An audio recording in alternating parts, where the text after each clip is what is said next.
Hey, what's up, everybody? Let me see here.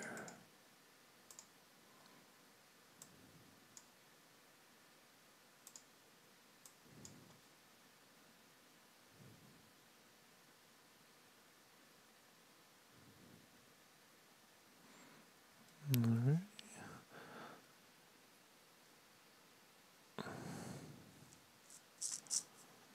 Let me bring that out a little bit.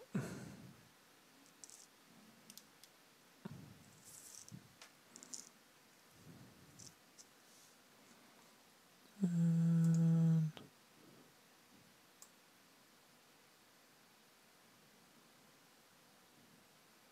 there we go. Hey, what's up, Armando? Let me check in with Brandon.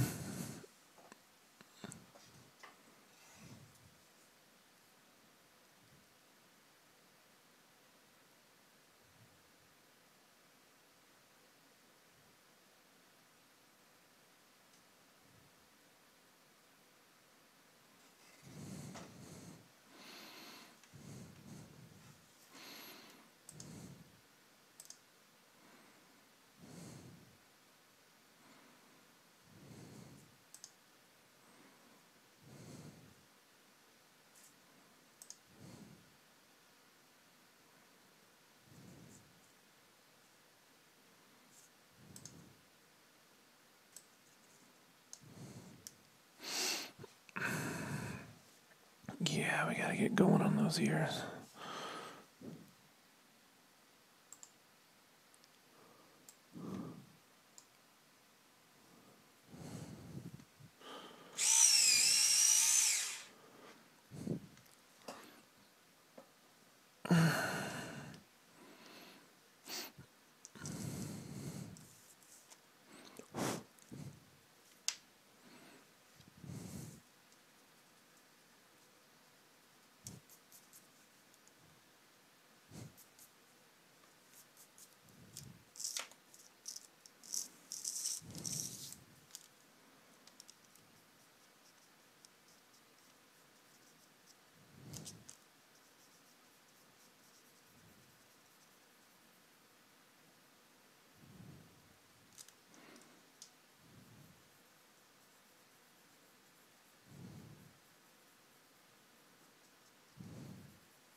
Is this my own unique set? Yeah. This is just me making this up as I go along.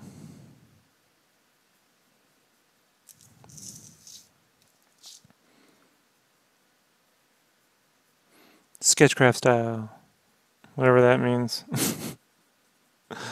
I know it won't get approved by a licensor if I actually made it for IDW or Sega style. How about that?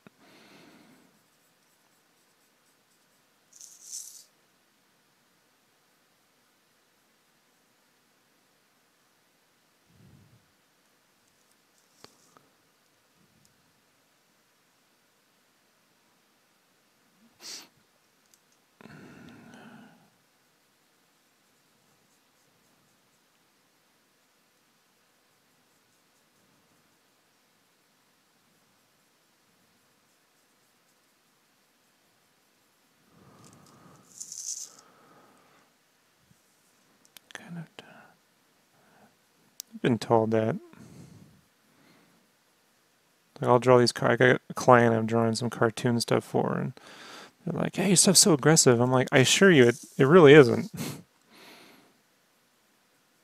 Compared to like creature bugs, I'm pretty tame. I think my art has like the attitude, right?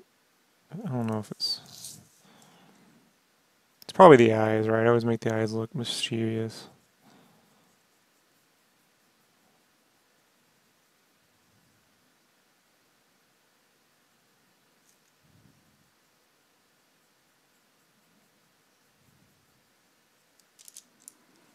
Edgy. Probably because I have thick eyebrows. Probably subliminally drawing my face even though I'm trying not to. Every artist does it. It takes years to practice not to draw yourself, you know. I mean, there's always something you're going to put in there. There's no way around it.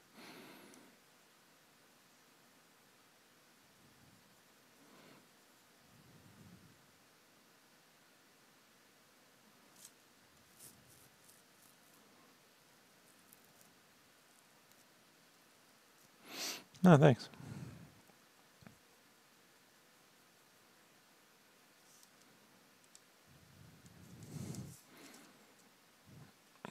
Bring that out a little.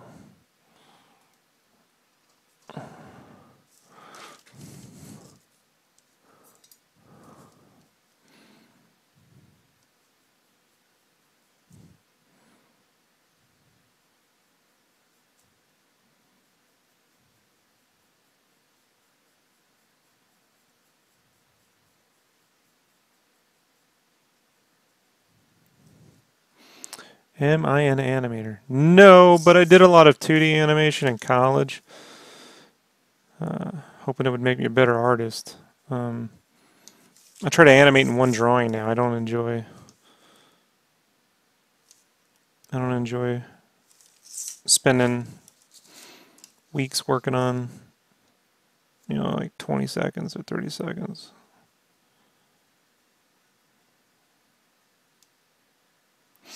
Hey, what's up, Bobby? Nah, I've never sold animation, so you can't say I'm an animator. I've always been an illustrator, but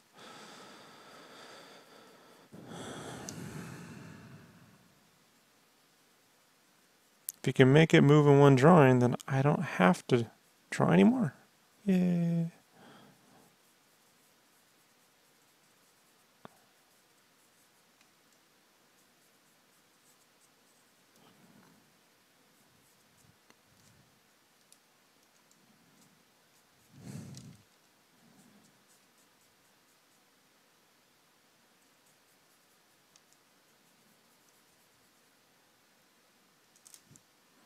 Okay, what is... Something's touching the camera. I'll make sure nothing's touching the camera. It's old. There we go. Nickel. Have I shown? No, I've never shown animation. I never wanted to go that route. If I could work for any company.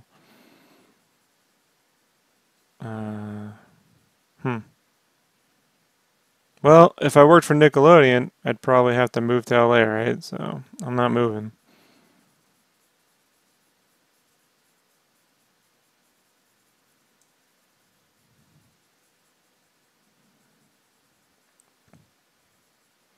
I don't know, whichever one, you know, wants me to do what I do. I don't really have a dream company to work for or anything, you know? If I could do what I do and I don't have to leave my house, then I'll work for anybody.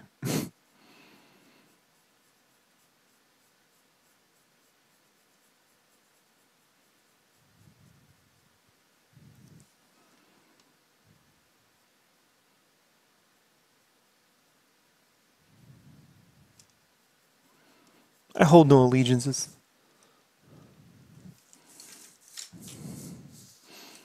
Yeah, let's not get into it, Armando. I don't wanna get into it.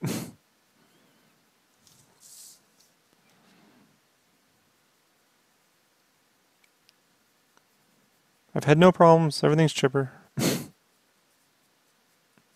Always trying to relive the past. Yeah, the trick is to always With transparent medium, whether it's watercolor or marker, or in this case, a color pencil, which is semi-transparent, right? Because it goes opaque as you build up. But it's transparent, is you really want to just start light, as light as possible. And go over the surfaces as much as possible to build up shape. I mean, luckily with that's why I like the Polychromos, because you can be very light with them and you get a pretty smooth finish. It doesn't build up wax like, say, the Prismacolors. Although I do have a few Prismacolors I keep because they got a couple colors that the Polychromos don't have. But they definitely lay down more like wax. So.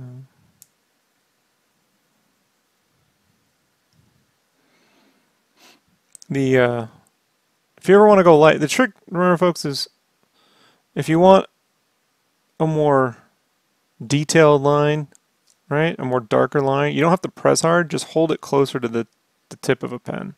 If you want a fainter line, right, with less pressure, just hold the backside. The farther back you're holding it, the lighter it's naturally going to be. And all I'm doing is rotating the tip of the pencil so I can grab the edge of whatever little sharp edge gets built up. So I'm not smooching. Smooching? Is that a word? Smudging?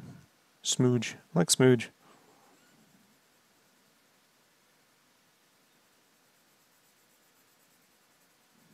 Unless I want to. But for the most part, I'm not trying to. Favorite style? Rubber hose. The rubber hose style. Yeah, I do like. That's why I was so bummed out when they canceled the Popeye movie, because I loved that Popeye CGI test that they did when they had the rubber band, the rubber hose arms. It was awesome. I like that stuff. You grew up watching all of those like Popeye cartoons, like the Arabian Nights and stuff. That was pretty dope. My personal favorite style of animation. Think about that. Like if I could only everything.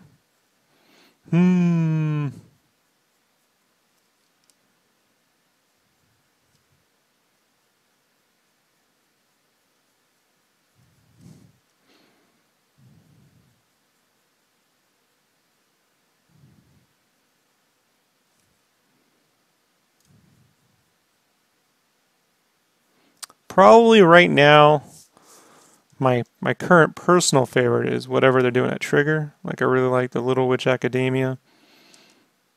You know, I like the way that looks a lot, and Kill La Kill. If I had to say of all time, then it's probably the Chuck Jones. The Chuck Jones Looney Tunes stuff, right? Because I think they could have done a lot more than just Looney Tunes in his art style. I think if Chuck Jones had sat down to do a Superman cartoon, it would have looked pretty amazing. But I don't know. I wouldn't quote me on that. I also really like, say what you want, I really like Beavis and Butthead too, you know. Not what you'd think, but I really like, it has a weird, quirky charm to it. Plus, you know, the original, like, Ren and Stimpy stuff.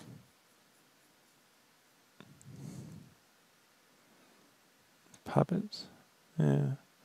Also like, I mean, Don Bluth's art, you know. I really like Don Bluth's style, which is a variant of the Milk Call, you know. So I guess Milk Call, Don Bluth would probably be and Chuck Jones would be my two, somewhere around there. But right now, the Yoa Yoshinari art, you know, I think that's probably my favorite stuff right now.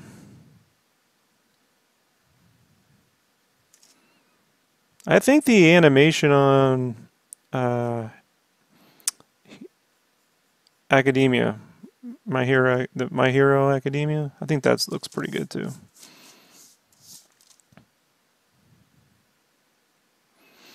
But there's a lot of stuff. Like, did you guys ever see the Men in Black cartoon? That shit looked dope back in the day. I always liked that.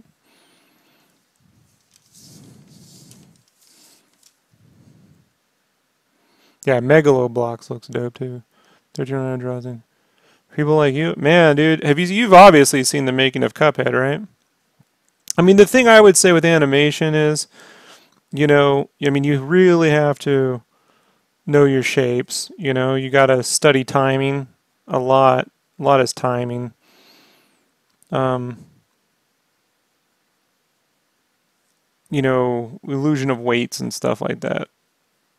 And get real fucking good with a digital program like Flash or something so you can, you know, be able to move your stuff around. I wouldn't get. But I mean, you really got to build up perspective construction. It's all about three-dimensional. Especially that stuff is very three-dimensional.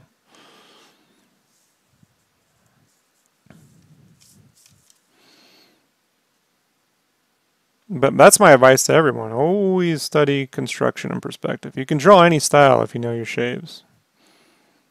You know, it's just shape reconfiguration.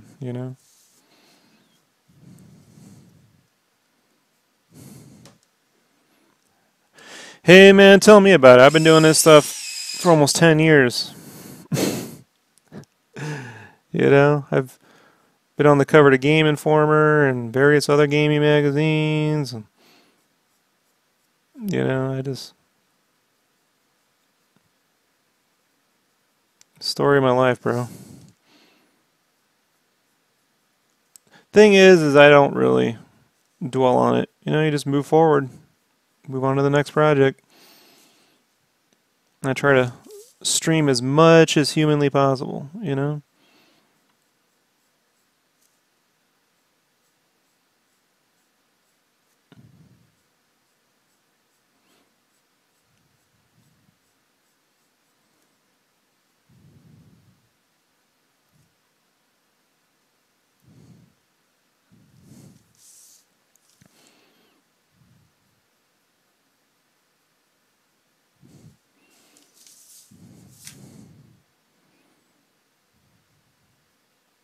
It'd be fun to see like Mario. Like, remember the original Donkey Kong? It'd be fun to see like the original Donkey Kong set up in that 30s rubber hose style.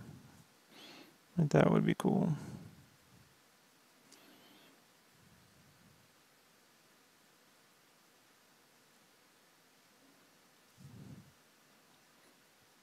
Yeah, I've been working on the Spyro stuff, but that's not going to gain me any notoriety. You know.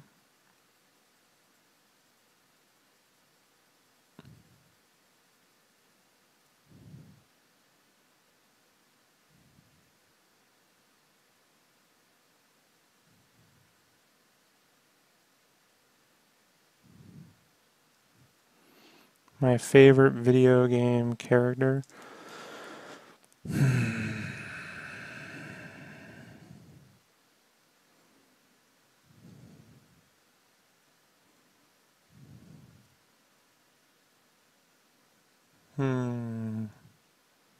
It's a good question.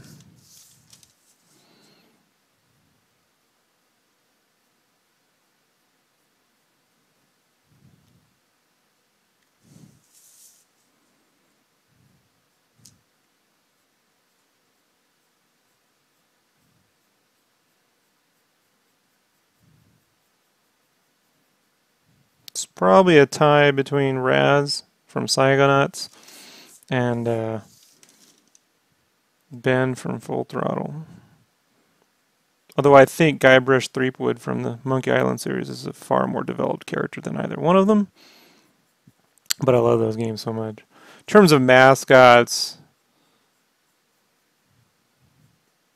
I mean, guess Mario, but Mario doesn't really have a personality. I do like the original Crash Bandicoot games a lot. So if I had to pick one over the other, I mean, Mario obviously has the better games overall, but I think probably Crash for mascots, and Sonic obviously would be it'd be Sonic, except I love Crash Crash Team Racing so much, but Sonic does have Sonic Spinball, which I equally love. Invader Zim. Invader Zim's fucking awesome. You know what? I second that. I think my second favorite art style of all time is Invader Zim. Yeah. I drew an Invader Zim once, though.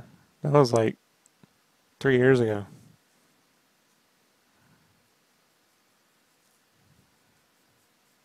It's a commission. But I did a Psychonauts tribute back in 2009 when I was working on the game magazine, and it was when Brutal Legend came out. So Psychonauts is like my top 5 games of all time. So,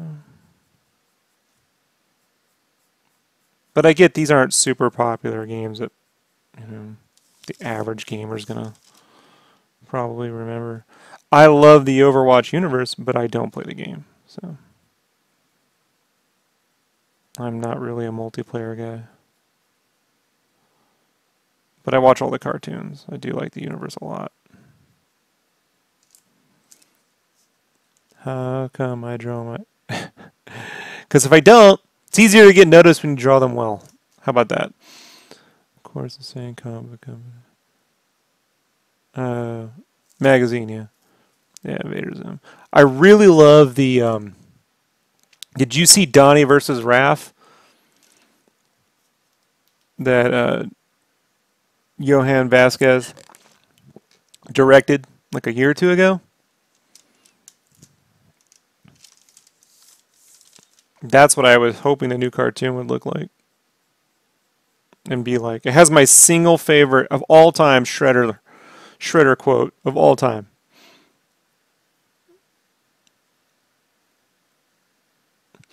Oh, thank you. Yeah, Donnie versus Raph is... I think it's my favorite Turtles thing next to the original movie of all time.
How come I put the plush into... It's a way of drawing a lot of characters without having to draw a lot of characters. I've always been a fan. When I was a kid, I grew up... my favorite games were the claw games. You know, where you get the claws that would reach in and grab. So it's a way... Like, I love those. So it's a way of taking things that would normally be really large and being able to scale them down.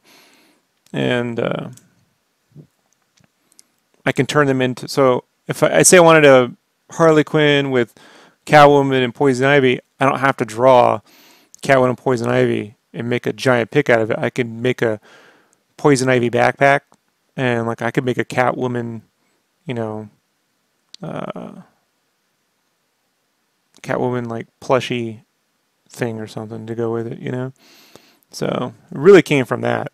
Just being able to, I started doing that back in like high school in the 90s.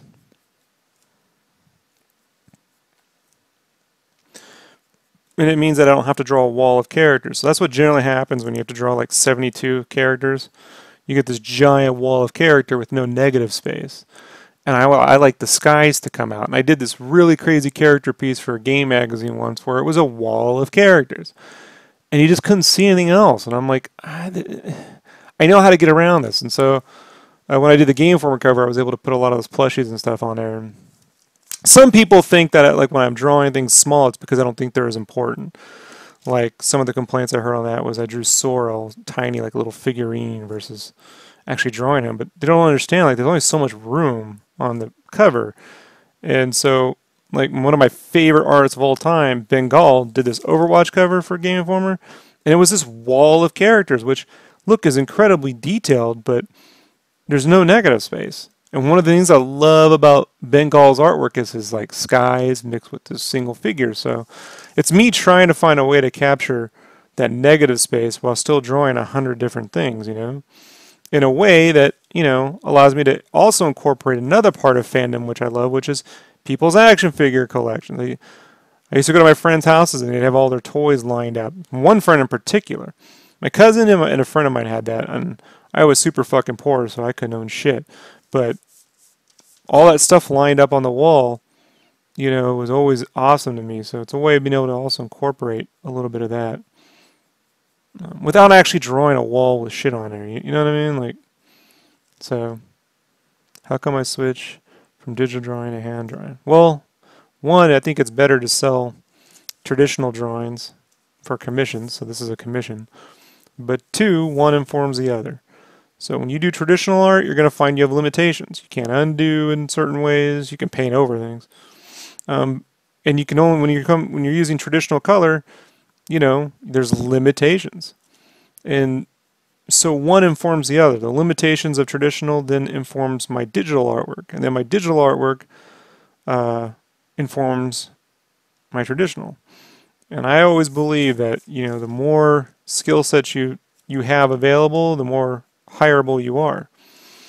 Now I'm going to tell you right now, this sort of thing doesn't make for getting a lot of likes on the internet, because what happens is people tend to like you doing only one. You want to hear one of the greatest conundrums of all time? Is that if you do one thing well, people only want to see you do that one thing. Until a certain point when they're like, all you do is that one thing, and then they abandon you. Explain that one. So what I do is I constantly rotate around. So sometimes I do watercolor paintings for a while until I feel like, you know, I'm getting a little burnt out on that, or I feel like, what's the word I'm thinking of? You start to parody yourself. Like it doesn't, I don't know. I don't want to, sometimes you feel like you're parodying yourself. You ever see an artist produce almost too much work? Like you wish they'd slow down and take a little more time? That's when I flip to a different style. Digital, though, is the only way I can sell artwork to professional studios. They will not buy any of this stuff. They will only buy digital stuff because they got to make changes and so forth and so forth. And so,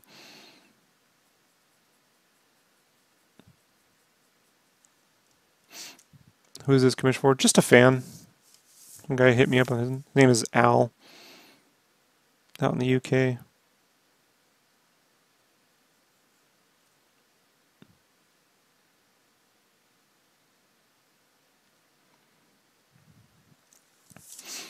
So you'll find in your career, you know, if you do one thing, you know, and then people get real tired of seeing it, you know, you better have another couple tricks up your sleeve, you know. Do I have a place to buy my art? When it's available, yeah, shopsketchcraft.com. So I got a few prints left over in there. I don't keep everything in there. I make stuff, and then when it runs out, and sometimes I run extras, sometimes I don't. That's something else I found out. I don't have a store that has everything in it all the time. One, I just can't keep the inventory. And two, people tend to feel like you know, they can just get it whenever. So I put stuff in there, and then when it disappears, it disappears. But it's shopsketchcraft.com.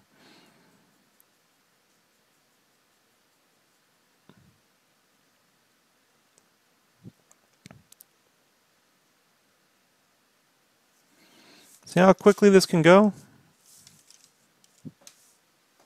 I mean, it takes a little while, but not as long as you might think.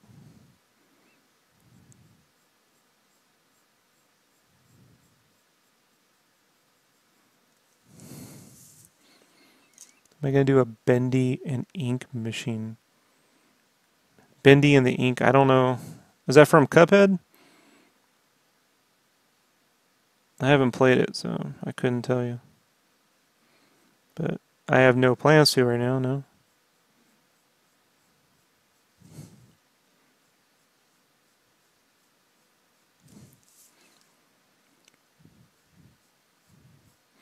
If it's from Cuphead, maybe at some point I can get the Megavisions guys to put it in the magazine. There's a game with a similar vibe. Huh. I will have to check it out. I've never heard of it. I'm art directing a game magazine called Megavisions, and so that might be something for a future issue, actually. If it's cool and artsy. Will do. Thanks for the tip.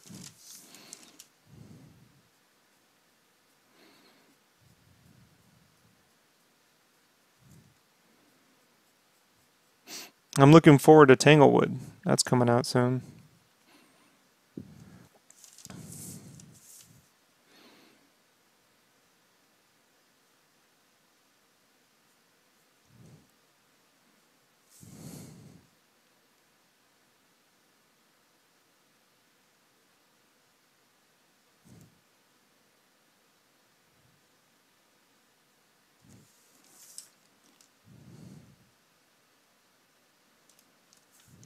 Well, I will check it out. For certain.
Did I go to art school? I like how Armando's answering. Armando seems he knows everything. Sure, heard all the stories. So I went to an art school thinking it would teach me to do 2D animation. Not that I wanted to be an animator, but that it would make me a better artist. And it turned out that they canceled my curriculum after about 6 months, and I mostly spent my time making 3D models and doing bullshit classes. So I'm really self-taught. So what I learned about going to art school was how to spend $71,000 of my own money, which I have since paid off, but it's a colossal waste of time.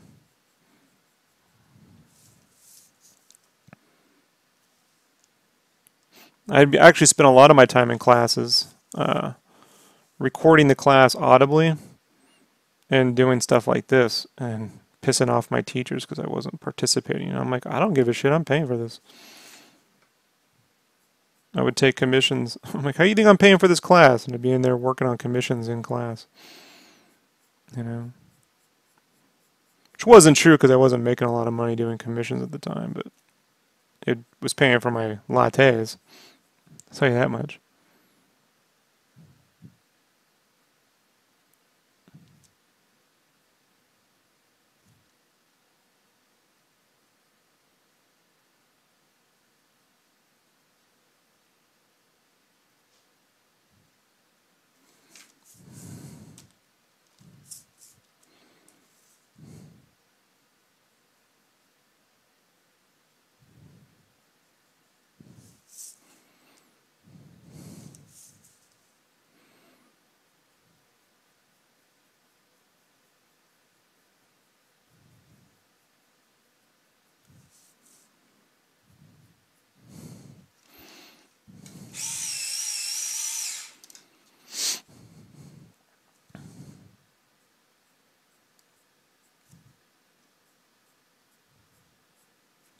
So as I want a darker color, I just hold it closer to the tip of the pencil. So I get more pressure without pressing down and screwing up my knuckles and giving myself carpal tunnel. That's one of the hardest things that I teach myself how to do, is not give myself carpal tunnel. And I only learned that by giving myself carpal tunnel. Yeah, what I would suggest with art schools is to go to art. If you're going to do anything art related in its instruction, make sure they don't give you a degree. If they're just about learning art, you'll do well off. If there's a degree involved, then you're going to get ripped off.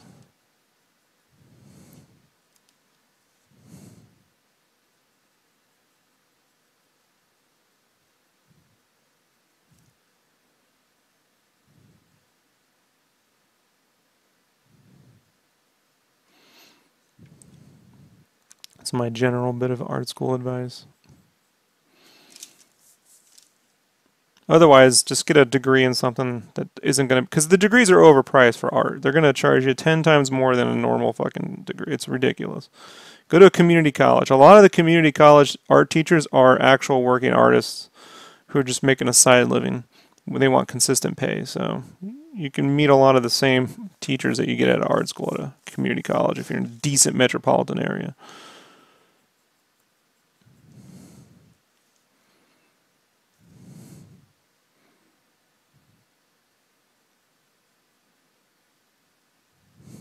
A buddy of mine went to the local community college that I was initially thinking about doing.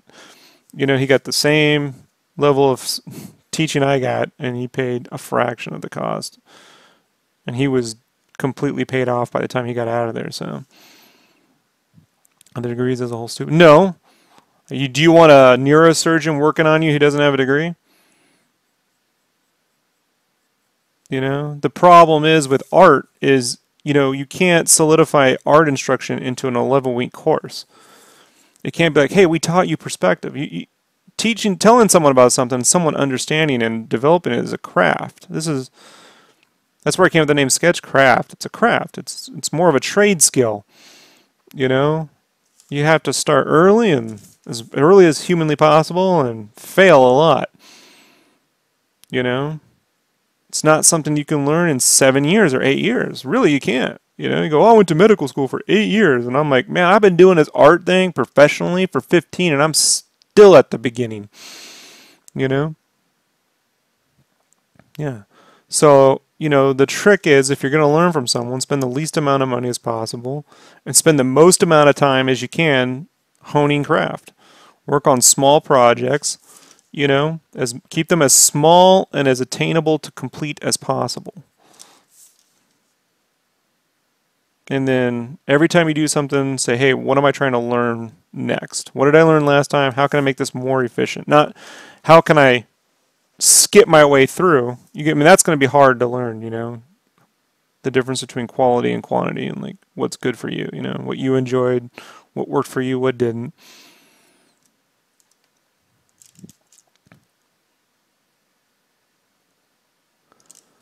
Yeah, well, tips for artists.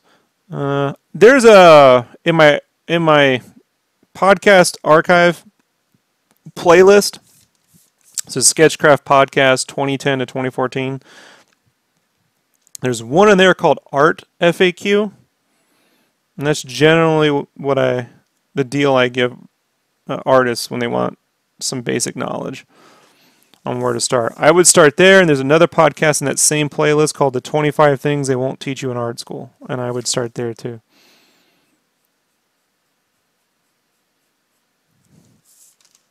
And that's all audio, so it's better to learn to listen than to sit here and watch me do things. Seriously. Well, the streaming part's easy. Just get a decent internet connection and use OBS. OBS is free. Patricles.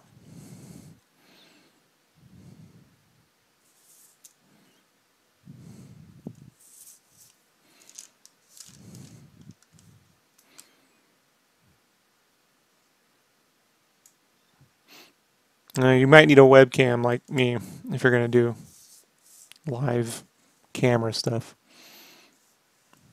Yeah. You're 13. Don't worry about spending money right now. You got a lifetime ahead of you. Spend money whenever. I didn't have any money when I was your age.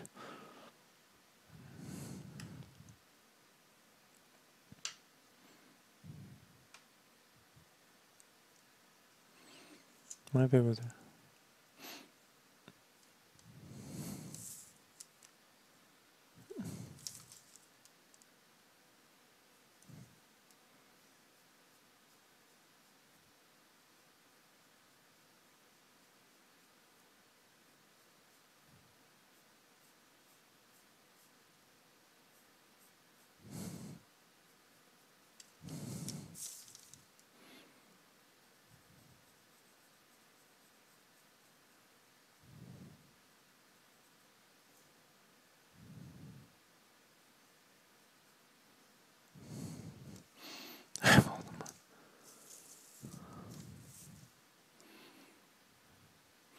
Well, money can't buy you talent.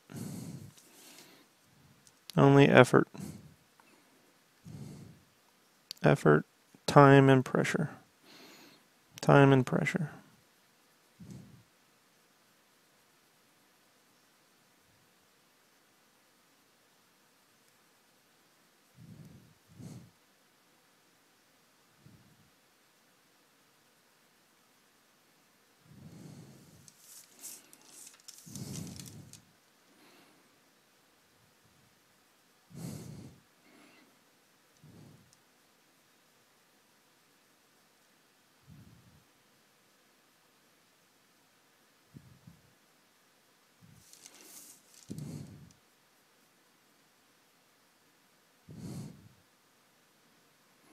Still, most kids these days have cell phones, right? So, like, that's far more computing power than I had access to in the 90s.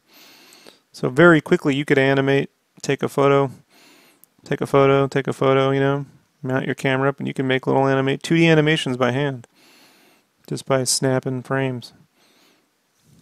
And that was impossible when I was a kid, unless you had like an 8mm Super 8 camera, which I didn't.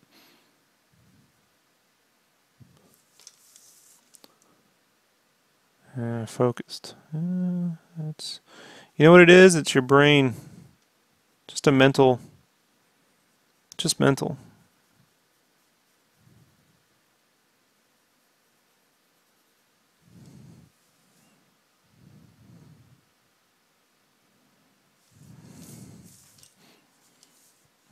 Everything is range of one. How much money do? Not much. I make enough to live, bro. Put it that way. I own a home and I put stuff in savings. And I can go to Marvel movies and buy supplies when I need them. So I got enough. If you're looking to get rich, this is the wrong fucking business for you. Be honest, this is far better than I'd ever planned on doing when I was a kid. When I was a kid, I figured I'd have a 1-bedroom apartment with a roommate for the rest of my life. But my goal was to make art, not sit around. Like, this is all, I got lucky in some respects. So I got a wife who produces and I produce art, and I've always sold my art, so I've been pretty good in that respect. You know, a lot of people don't. They sit in their room and never sell anything for whatever reason, because they have self-esteem issues, or they think that people shouldn't be selling art. But I've always found a way to make money with art, one way or the other. Even when I had regular jobs, you know. I mean, I used to work in security, and I'd sit in my car at night after I'd do my rounds, come back in my car, and I'd sit at my wheel animating for class, or drawing, or doing color pencils, you know, for 15 minutes at a time, and then I go do my rounds again. Then I come back for 15 minutes at a time and do my rounds again. I had to get moisture on the paper and everything else, but, you know, I always found a way. Even in the army, I always found a way to get art done. You know?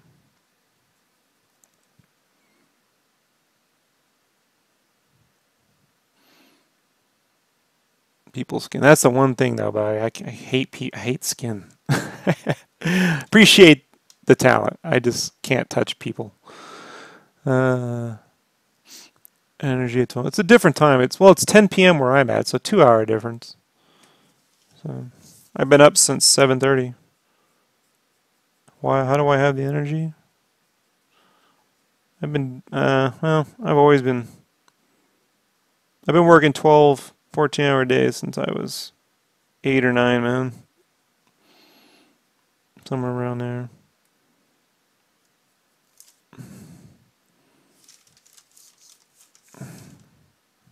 My father had me helping him with paperwork and sorting files between 9 and 11 every night. You get to bed closer to midnight or 2 in the morning and go to school in the 3rd and 4th grade, you know. So these days I actually get more sleep than ever. I get a good 7 hours. Here's the bigger question. How do you think I'm in the most surprise you in a way? I don't know. I think it'll be fun. As long as it's fun, I don't know what's surprising me. I don't.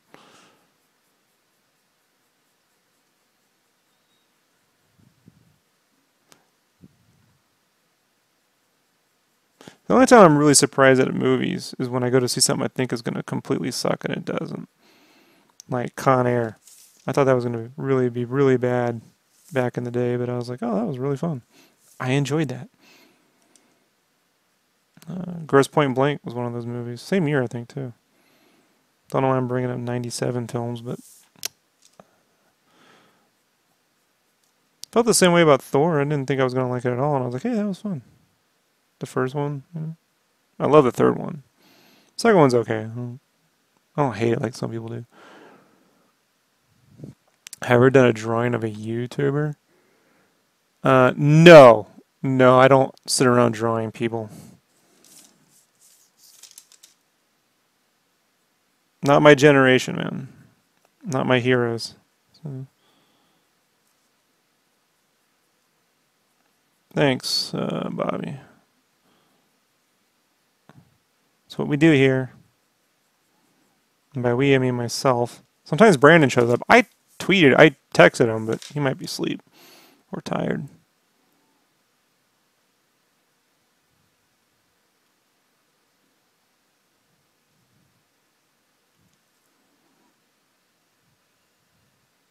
People overhype Disney flicks.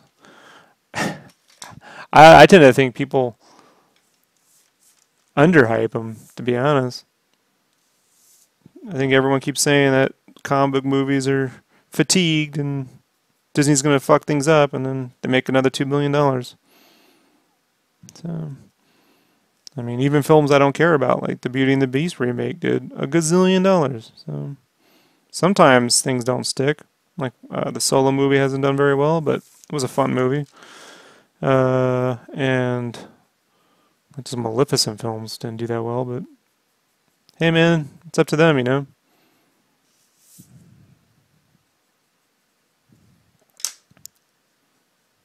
Ever done Five Nights at Freddy fan art? No. No.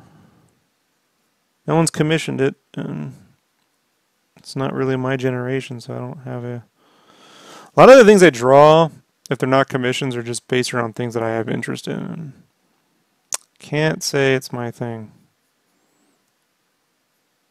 Just like when I'm like, hey, I don't, when I mention a game like Maniac Mansion, I really don't expect a younger audience to get that, I will tell you what, though. I tried to get a t-shirt company to get the Five Nights at Freddy license right around the time the game first appeared, and they laughed at me. So I knew it was going to be big. Same with Minecraft. I'd been on Minecraft when it was an alpha 0.2, was it 0.2? It was right when he first added cows. I bought the game for $10. So they're cool games, though. I mean, I'm not against them. It's just, we all have our thing. Now, Dino Crisis. You want to talk about some Dino Crisis? There you go. That I'll probably do at some point.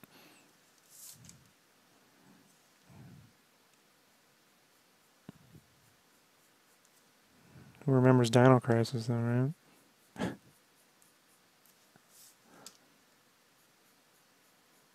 I like that. Like one guy makes the Friday games, though. It's pretty cool.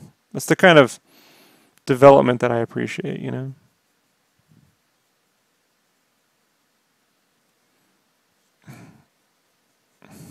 One or two dudes, you know, or girls, whatever, you know. One or two developers. That's pretty awesome. Like Fez or the Isaac games. Those are dope.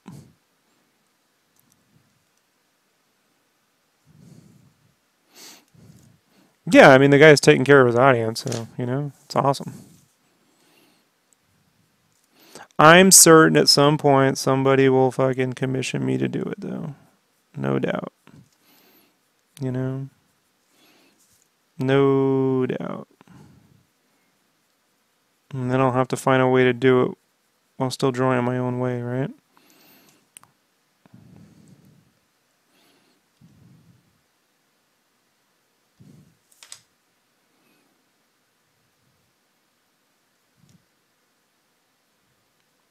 I do have a Monster Boy cover I gotta draw soon for Megavisions, sometime in August.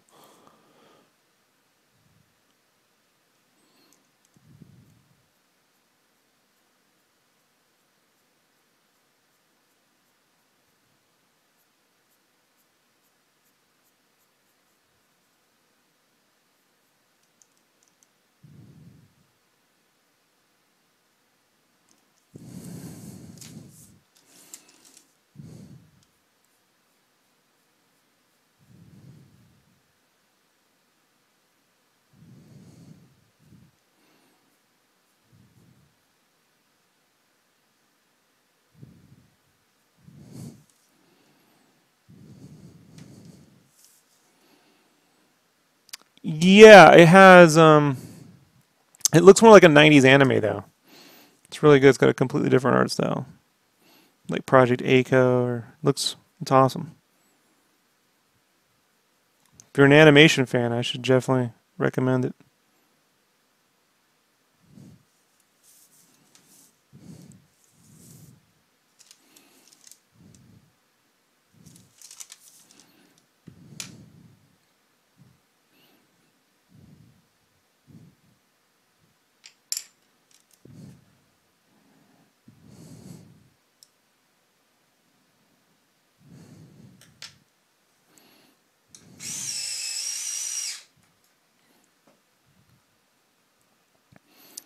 Nice and chill. I try to keep it that way, man. Looking forward to the piece. I don't know. I'll probably do something different. I have to change my art style for the covers, or art style, my layout for the covers, given my time frames. So I don't know yet. I don't know.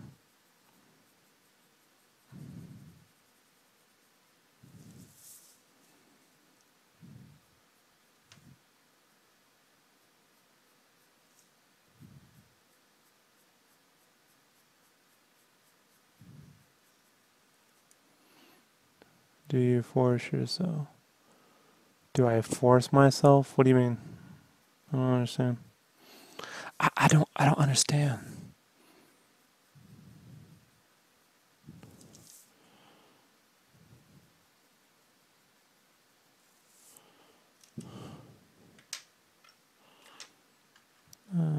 Purple.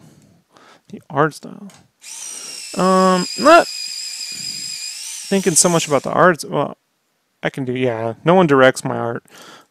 I'm just thinking about the layout. Like 16 characters plus games and controllers is not something that, if that's going to happen, it's got to be in a more, it's what I'm calling scribbly style, maybe. Something more scribbly. Similar to what you saw with the Youngblood piece, or maybe even these digital line arts. Like something a little, I don't know if looser's the word, but Something not as refined. I don't know. I haven't been able to figure that out yet. I've been thinking about that. I don't have the answers. Initially, we were going to do a virtual on cover, and so I was going to limit it to one character, like one mech plus like a headshot and like maybe a plushie or something. And so with the Monster Boy thing, I got to think about it from that angle, like just because I can't devote 50 hours to everything I do, you know. Where do I normally go for my art supplies? I double check between Dick Blick and Amazon. I try to support my local art place, but they are insistent upon charging 3 times as much than I need to spend. You know, and I've been like, is there any, I mean, like, if Dick Blick probably is like the best deal generally, but I've gotten some really good deals on Amazon recently. Uh, on real, not generic supplies, but real good whole bean stuff, and there have been some deals every now and then. So I generally go through Dick Blick, but I do check on Amazon just to make certain.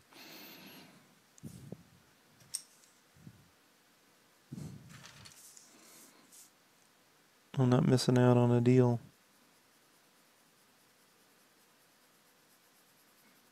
But Dick Blick is nice because I can order individual pencils, you know.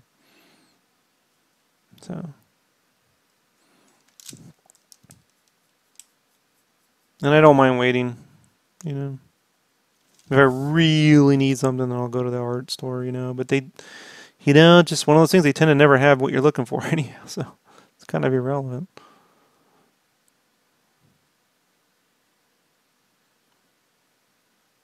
I never go to like a Michaels or anything like ever. I don't like those stores. I don't like they have the worst checkout situation. I call it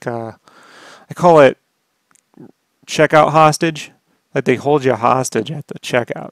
You know, it's like it takes 3 minutes for me to find what I need, and then it takes 45 minutes for me to get out their store.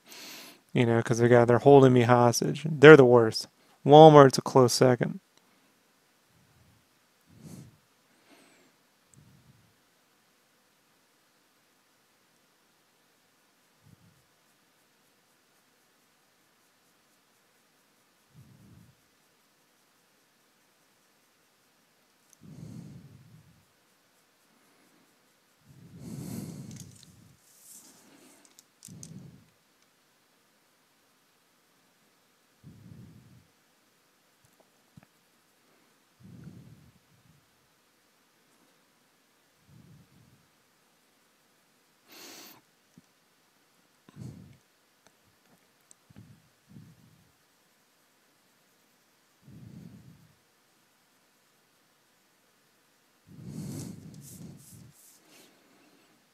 This is a tricky thing to do, to render out blue on top of blue and how to push things further back and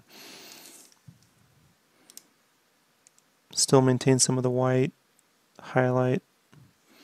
This takes practice.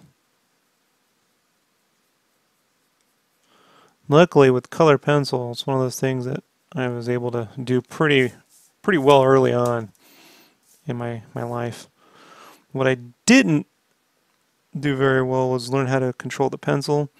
So I killed my knuckles once in the year 2000, in the year 2000 doing this piece for a friend, and I didn't touch color pencils again for almost 20 years. That is no joke. Like it was like it's a couple years ago I started doing this, or a year ago, really. A couple years with the Copic. So yeah, about 16, 15 years. So I was so afraid of the pain my knuckles were in. Walmart. Yeah, Walmart. It's a superstore around here. They suck. Hey, Rob, I know. I'm preaching a little about doing spirals.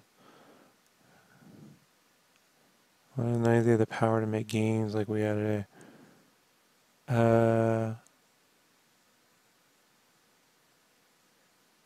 I don't know.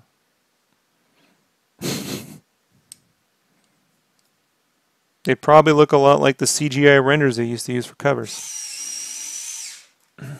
Who knows? They'd probably get artistic with it, like they are now.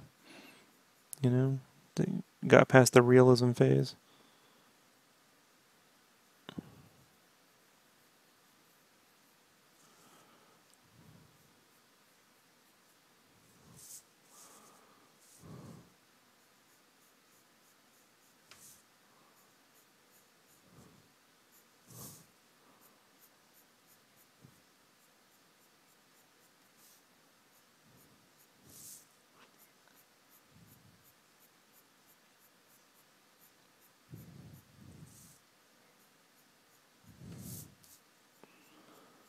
Part of the fun back in the day was seeing the technology improve with every game.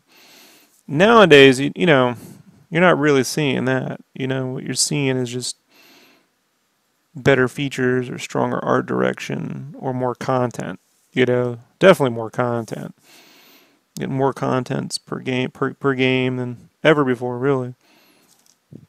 But I mean, you could see visual leaps, you know, and techniques with every game. So you felt like when you bought a sequel, you were definitely getting more game just because of the visual improvements.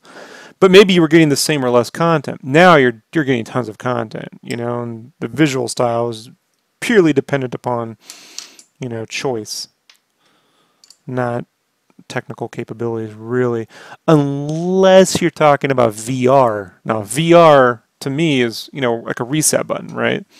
So you're getting that technical improvement, you know, per game, just given the limits of running, you know, basically two games at the same time. You have to display the game twice, which means you have to run the game twice. So, yeah, controlling the pencil makes a huge difference. That just takes time. Like, but as long as you know that the farther back you hold it, the lighter it gets, and the closer to the tip, then better. You know.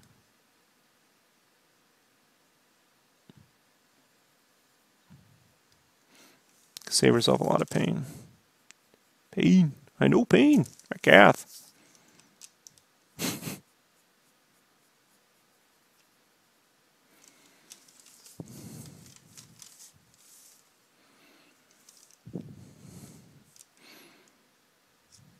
I don't know what you're talking about.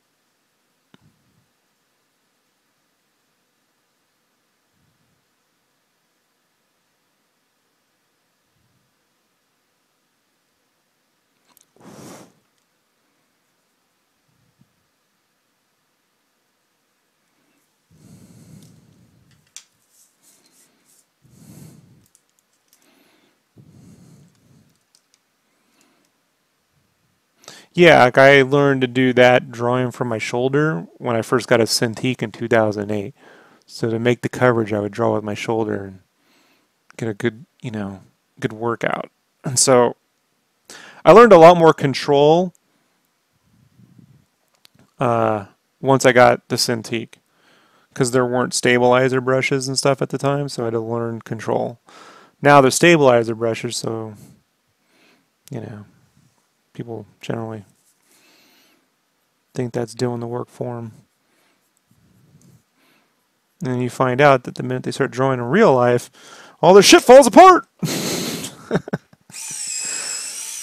start stressing. You know, you ever see them stress?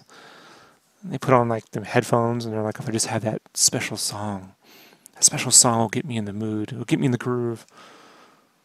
I'll draw better with the right tune. Like they're an Iron Eagle or some shit. It's like, or you could just know how to do it better. Right? Like actually have control.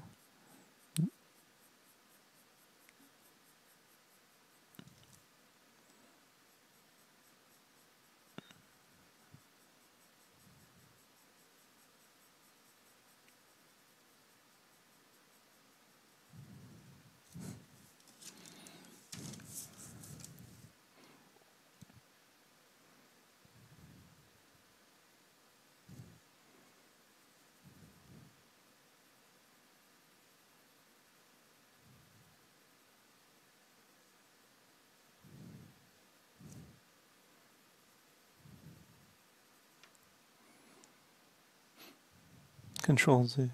You know, you do on when you're drawing, you have a Control Z too. You can do a lot of different things. So you can use an eraser. That's a Control Z. If you're using paint, you can allow it to dry. Put something opaque over it, white opaque paint, and then paint over it, and that's a Control Z. Even with color pencils, if I really goof something up, I could put some white acrylic paint over it, let it dry, or trace that part I need, and I could paste paper on top of it, and I'd glue it on there, and it would blend pretty seamlessly. I've done that before.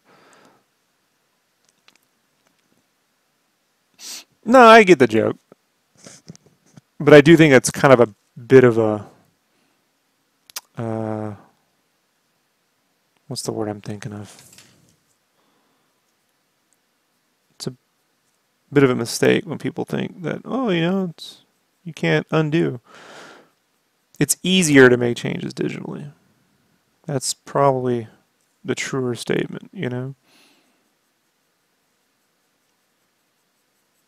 To make changes to this requires a lot more effort. So in production, time is more important than anything else. So my commissions, I don't care about the time. I'm not as concerned. With my commissions, I care about the quality, period. That's my #1 focus. Time, I just let go. Anomalisa. No. I don't go watch horror films, right? That's a horror film.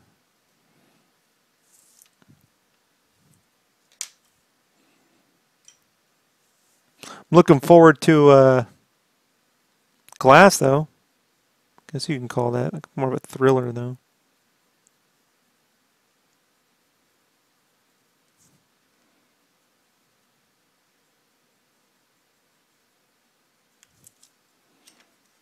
No, not a horror film. Oh, well, I don't know it. How about that? Man, I only go to the theaters for an experience. Otherwise, it's not worth the risk of getting sick at a movie theater. I've gotten sick twice in the last 3 or 4 years, and they've both been because I've gone to the movie theater. The movie theater and airplanes. So I try to stay away from the movie theater as much as possible.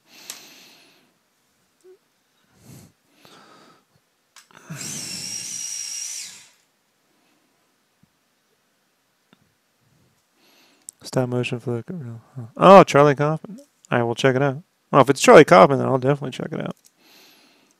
Big fan of Charlie Kaufman. Eternal Sunshine is still like one of my favorite films of all time. And Adaptation.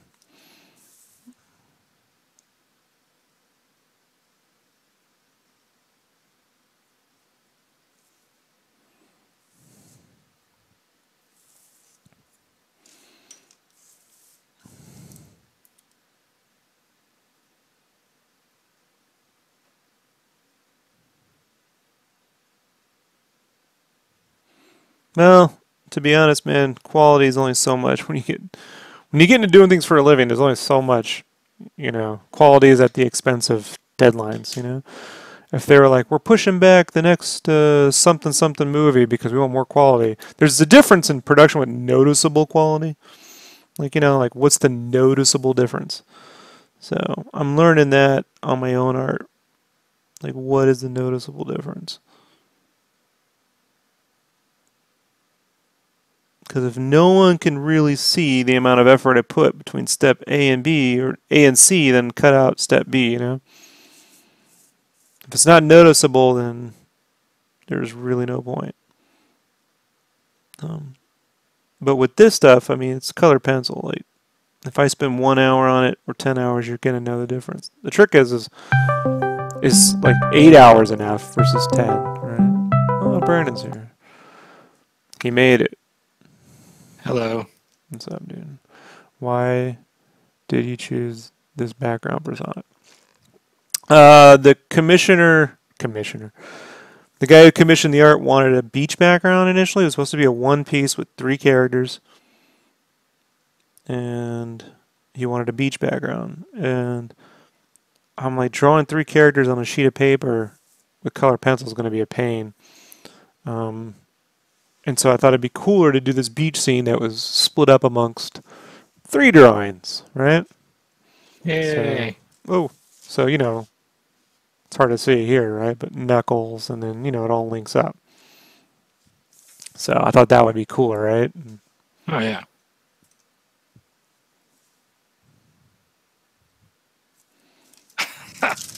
Armando, it's cool, man. I got thick skin. It's true. It's very thick. Yeah, I actually bleed maple syrup. Yeah. No, you're fine, man. Nothing that you could say to me really can hurt me that much. Rob can say things that hurt me, but it's all good. No, you're fine, man. I just busting your balls back. No, don't worry. I'm the king of saying stupid shit, and it's all here live and recorded. Not all of it. Some of it I've had to personally endure. Yes. I gotta zoom out a little bit, adjust the focus. There we go. And usually, I was gonna say, Armando. No, usually, a lot of times, if me or Rob are sound annoyed, it's not because of anything really our followers or friends say. It's more of just inner thoughts of the day bullshit. So if I'm annoyed, it's never oh, I'm pissed off because Rob or you said something. It's just because I've had a long day or my arm's hurting, shit like that. I can chime in on that. If someone says something stupid around here, I'll let you know. Hey, probably, we're not going to go there. I've been pretty good at that. But if I definitely sound annoyed, it has nothing to do with you guys. If I'm annoyed with people talking to me on the stream, I just don't stream. Right. I can record this on my own. You know what I mean? And I do. I got plenty of those. I just record them and then upload them later. So I only stream so we can all hang out. But if I sound annoyed, it's really just because how do I say this? It's not always fun. Right. Right. Or I'm tired and I just sound irritable, but work's got to get done anyway. So, comes with the job. Believe me, like yesterday, I had to do a bunch of other stuff, so.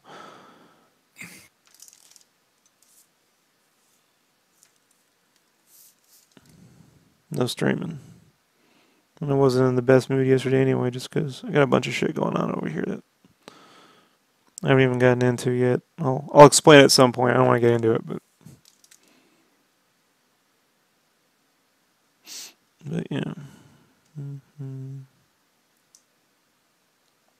Expect some grumble. Yep, that's about it. That's my term for it. I'll just grumble fuck my way through it. There you go. Or what's the one thing you like to say? Nuck and futs? No. It's grumble fuck. No, that's what I like to say. Yeah. Or I know, but you used to say my day's been nuck and futs. Yeah, I say that one too. Nucking futs. Yeah. I came up with that one in the 3rd grade. I was very proud of myself. My teachers informed me that it's still the same as saying fucking nuts. So, very clever, Rob, but you're in trouble. Go to detention. Nucking futs is not a bad word.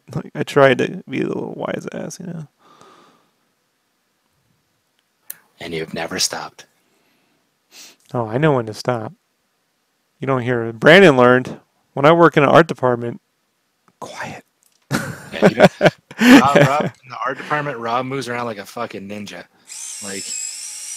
He only got up, I think, to get coffee in the morning and then coffee in the afternoon. Lunch. That's the only time I saw you up. Lunch. I know, but I'm saying if you're not working. No, it's just and you're I don't just talk. so quiet, doesn't make a sound. Yeah, I don't talk.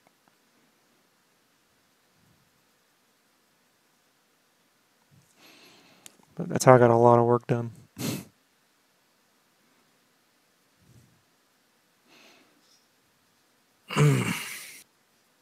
I got invited if I wanted to drive down to Vegas for the Amazing Con, and my friend said I could have one of her exhibitor badges, and I could stay at the hotel with her and her girlfriend. And I was like, I'm I don't have the money, one, for gas to drive down there, and two, I was just like, I'm still in a lot of pain. I'm like, I'm not gonna drive down there just I know see pain. some free shit. Yeah, I was just like, nah. I mean, it was nice. I was like, I appreciate it, but I just Yeah, you're recuperating from surgery, man. You're yeah. not going That's what anywhere. I'm saying. Like, I don't want to. I don't want to go do anything. You just tell them you're recuperating from surgery. I can't go anywhere. I can't go to backyard taco.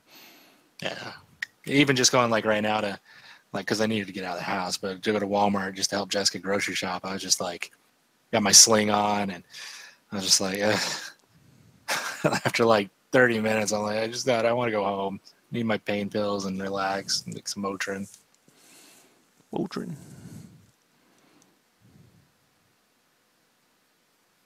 Okay.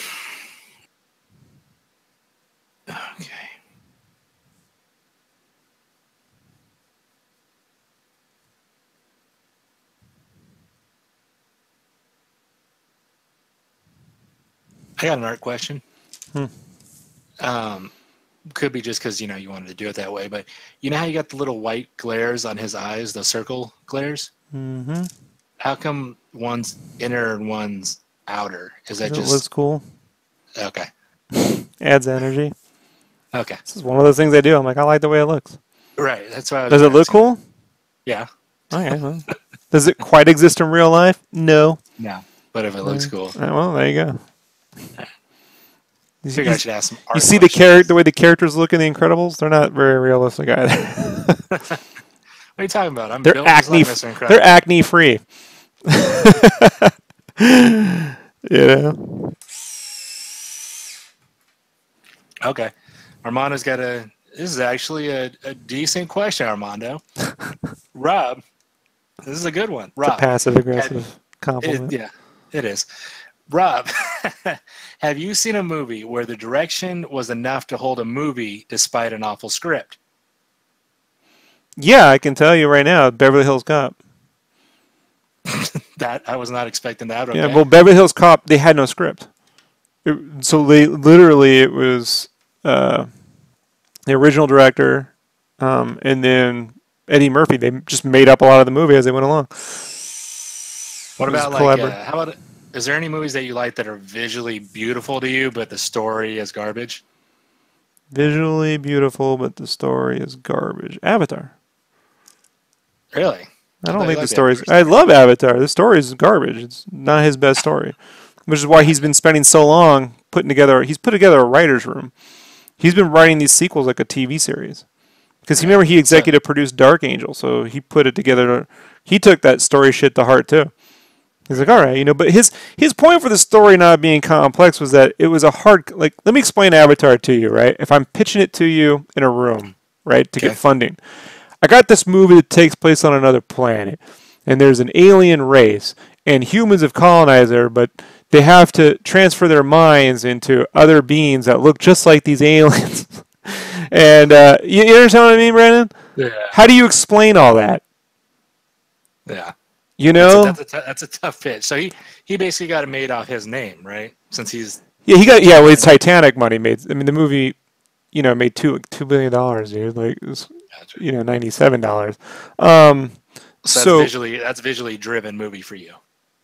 Avatar, it's 100% visually driven. Yeah. Now where they got to, because when you watch the film in 3D, I mean, you're going to a place. It's like a roller coaster. It's a movie. It's a theme park like experience. You're going there. People are like, I want to go to Pandora. You're the planet and the experience of it is really the thing, not the deep character arcs.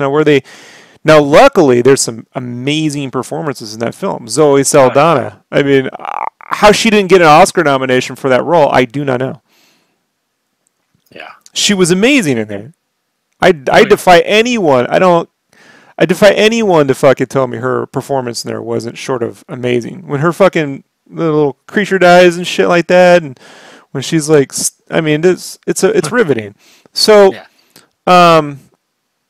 But that being said, it's still an amazing experience, and it's popular to shit on now because that's what we do now. When something's super successful, we like to take a shit on it, just to put it in its place. But that movie, everyone says, we want original films not based on anything that come to theaters.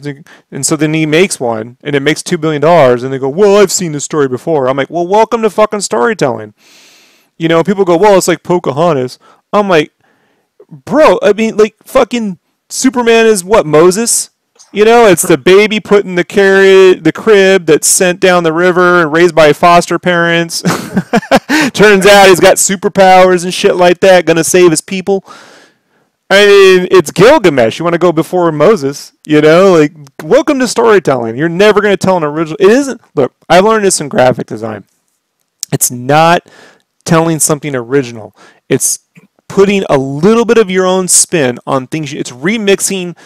How do I say this? Like, you want to make a great fucking apple pie. There's ways you can do it traditionally, or you can do some new version of it, but you want to retain the essence of apple pie, right? Mm-hmm. So, food is a really good analogy. We don't go invent new foods every fucking day of the week, right? Right. But for some reason, you know, with especially with films, maybe because people think they understand them more than they do, you know? Because it's easy to get in. You just go to the theater, you pay money, you sit back, and someone puts a bunch of shit in front of your eyeballs. And you're like, I got an opinion. This is why I don't like watching a lot of people's opinions on movies. I like to listen to the people who made them talk about what it took to make it. But yeah, I mean, it's not the deepest story. But Jim Cameron, you know, is a guy that I respect tremendously. You want to know a more complex story that he told that was as visually interesting that made no money as The Abyss. Oh yeah. You know, there's several different kind of things going on. It's a Cold War, you know, global story. It's a husband-wife divorce movie. It's a fucking sci-fi alien tale. It's a fucking. I mean, it's a an oil rig story. You know, like they're oil riggers. They're just underwater. He actually shot it underwater. You know, like, and it made nothing. I saw a trailer for a new TV show by Garland. Gil. What's the guy who directed Hellboy 1 and 2's name? I can't say it. Guillermo del Toro. Okay, he's got some sci-fi show coming out where it's like a horror show, but it's on a spaceship, like a haunted spaceship kind of thing. It looked pretty good visually. That I was like, you know, with Pan's Labyrinth and the way he does creepy stuff, I'll watch that. Yeah, well, I thought Crimson Peak was going to be amazing until I saw it. Oh yeah, I went and saw that in theaters. I mean, it looked good. I liked the look of it. Yeah, the look of it was great, but it wasn't the movie they sold us on. You know. Yeah. What do I think about Michelle Rodriguez? You know what I think. She's just a poor man. She's a poor woman's Vin Diesel. She loves to snide at the camera. He's just trying to start shit. Yeah, that's the one thing. You know, hope they don't clone her and bring her back. Yeah, I'm gonna look up what that show's called. I saw a trailer for it. It looked creepy as shit. I say we just make her a mute. If we can do an edit where she talks as little as possible, and she just gives the visuals, you know. All right.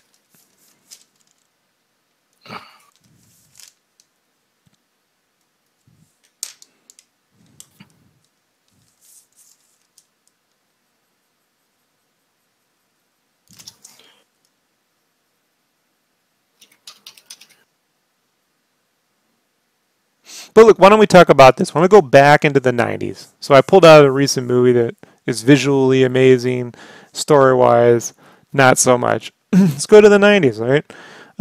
Visually amazing, story-wise, not much there.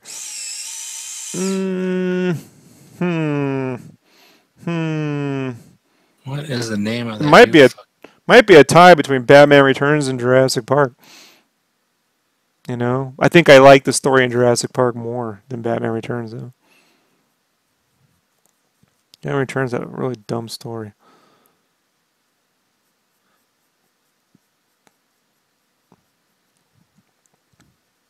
It's gonna bug the shit out of me. But Batman Returns is pretty. No denying that.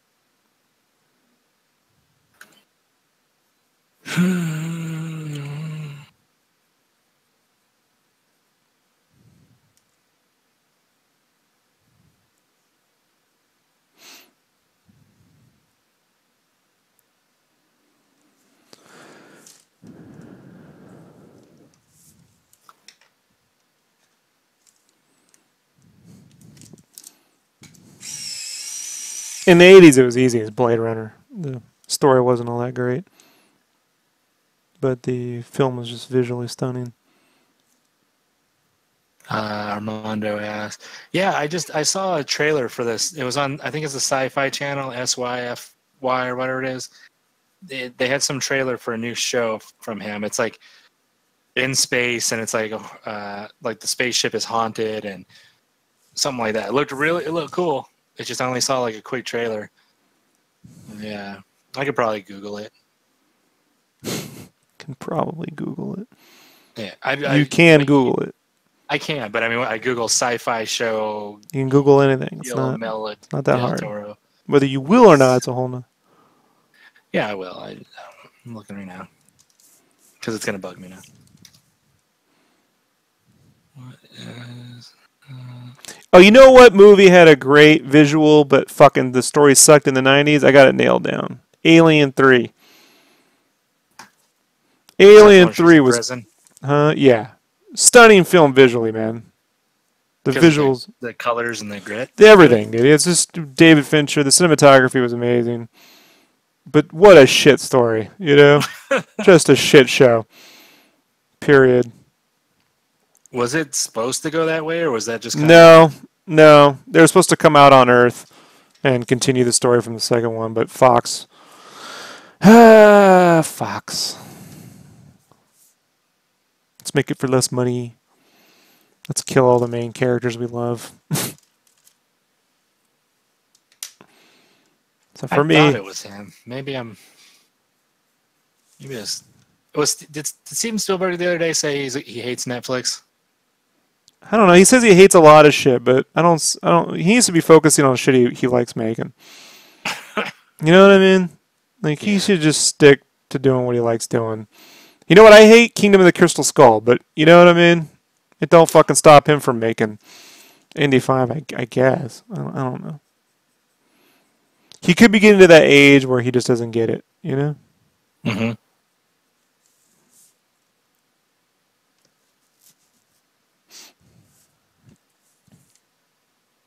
Nice. Like, is Netflix forcing DC to make real shitty DC films? Is Netflix fucking forcing Michael Bay to make all those shitty Transformer movies? I mean, but Steven Spielberg had a direct hand in that happening. He's directly responsible for Michael Bay making Transformers. So Steven Spielberg should shut the fuck up. Like, I love the man, but... real quick, I mixed up my fat bearded creators. It's actually George R.R. Martin's new show called Night Flyers, and it's going to be on the Sci-Fi Channel. Bro. You know what? They're both fat with beards. Okay. And is it because you're fat with a beard? Do you think you can say that? You're in the fat club. I still got one good arm. Is that arm. a thing? Is it the fat? Is that a thing? I still got one good arm. I could still take you. Before I get, I know I didn't say you couldn't beat me up. You beat me up and you'll still be fat. Do you see how that works? Ugh, it's so hurtful, Rob. But anyway, it's called Night Flyers. Matter of fact, you beat me up, I'll probably still lose weight from all the blood loss. You know what I mean? Like, when you only see the guy talking for like 5 seconds, and you think of Del Toro as the scary guy, because I don't watch anything by George R.R. Martin, you know, you don't think about it. See, when people say Solo, I don't think of Star Wars Solo. I think of Mario Van Peebles Solo. Who? Mario Van Peebles. You never seen Solo? Nope. Type in Mario Van Peebles Solo and behold how tough it was. When people go, oh, the movies... I can't type, Rob. When the movies are worse. When the movies are worse now. People go, oh, the movies are worse than they've ever been. They really forget a lot of the shit I had to endure in the 90s. Like barbed wire? Thank God I didn't. Yeah, like barbed wire. Exactly. Well, you don't make any female-driven comic book movies. Oh, they made one in the 90s. And we don't talk about it. We don't talk about that. You know, we just skip that one and pretend it was never a comic book.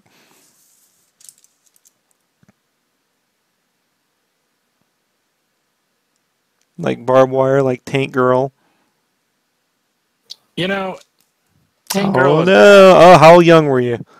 I was young, so There you go. like, it was good. It was like it was one of those ones where it was just like, oh, crazy chick in a tank and stuff. It's still horrible. I tried rewatching it the other day, and oh man, I don't know how. I think I only made it through like 10 minutes. You know of shit. What's her name?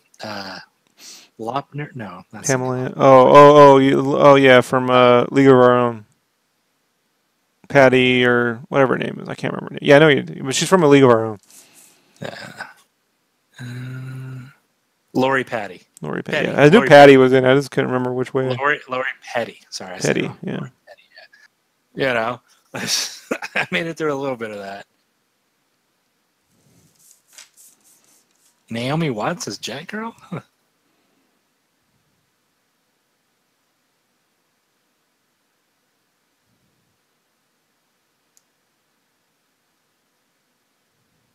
Oh, I got one. The fucking Zack Snyder baby Sucker doll, Punch. Sucker Punch, yes. That one's visually beautiful. It's more of a music video than anything, but it's visually beautiful. All of his films were visually beautiful, and other than only one that the story was good was Watchmen. Okay, you got me on that one. But that's people will argue that to no end. But I think everyone agrees that Dawn of the Dead had the best script. Yeah. But who wrote Dawn of the Dead? The fuck? I don't know. James Gunn. So that's what. Well, right. Huh? Yeah, James Gunn wrote that script. So, any wonder? So when people go, well, he did direct Dawn of the Dead, so he can do a really good story. His best movie is The Ga'Hoole. Yeah, that's the one no one knows that he directed. We covered it in Game Fan that's Game the Fan. CGI Owl movie, right? Yeah, we did. Well, it was really Movie Fan. It was this other. You flip the fucking magazine over and get a movie magazine. It was fucking dumb. But the Ga'Hoole movie is actually really good. So, but animation writers, luckily he got lucky. I mean, luckily the story was good. He didn't write that though. I don't know who wrote that. But it's not a live action film. So his best live action film is Dawn of the Dead. And then I'd rather watch Watchmen over 300. So I say Watchmen. Yeah.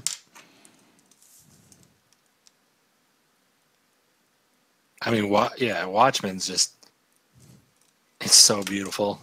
Like,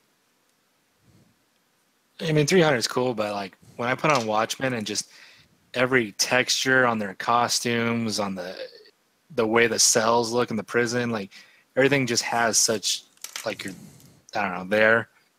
It's kind of like Rogue One, where it's like when they're like on the beach and shit, and you're just like, man, it feels so real, all of that. So, which I really liked Rogue One, but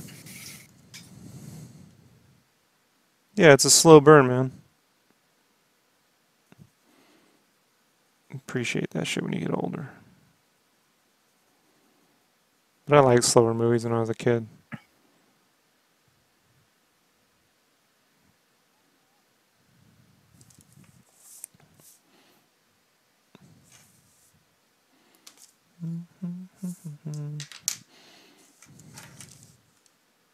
what? Well, Armando says he couldn't sit and watch Watchmen. It seemed too dull to him. I know, that's why I responded to. Gotcha. Then don't. And then we could just talk about a movie you've never seen before and you'll be left out. See how it works? It's not going to stop me from watching it. So it's on you.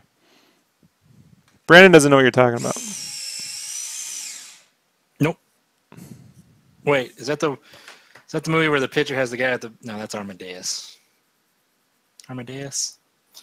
Let me see what I'm thinking of in my head. Amadeus. That's a lot of room in there.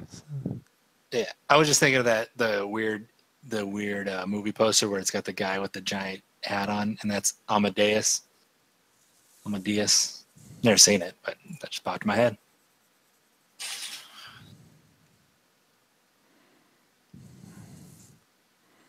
Now, Brandon's an average moviegoer. I don't mean that. I I don't mean that meanly. Just saying it's true. In the way that I'm an average football watcher, right? Mm-hmm. So, or maybe even less than average because I really don't Well, watch it, but I did for a while. thank you, Garland. I mean, I don't know. I got good movie taste. Like, there's a lot of movies that you love that I love, and same Yep. with like animes and shows. But sometimes I like certain things that I just like to like. I didn't say like you're not watching good movies. It's you don't know a lot of avant-garde stuff. Really? I didn't say anything. Reply. I don't. If I don't, Dare you. if I don't, I know when to gamble and when not to. I know when. Now you do like to watch a lot of stupid shit on Netflix, like iBoy, right? That wasn't bad. Okay. It was not bad. Hmm. It was not bad.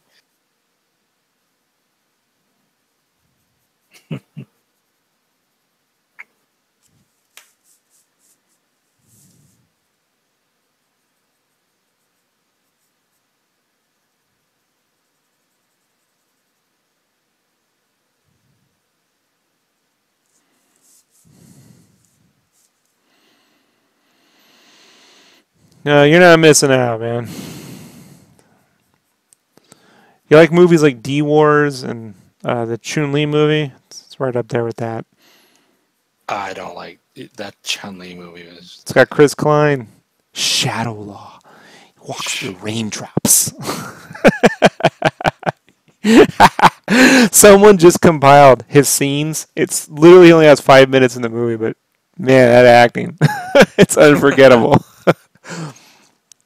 Someone said he's like a very bro-ish Jason Lee, and I'm like, that's it. I mean, wish I could claim credit for that, but all right.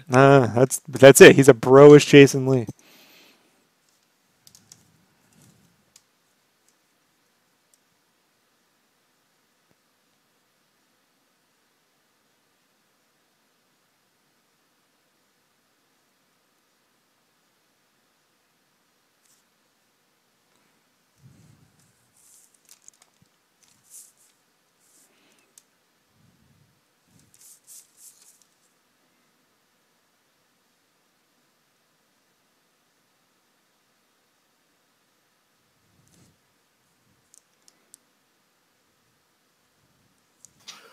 Ooh. Ooh, okay. I'm gonna go grab my Motrin real quick. I'll be right back.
Can't spoil a 30-year-old movie.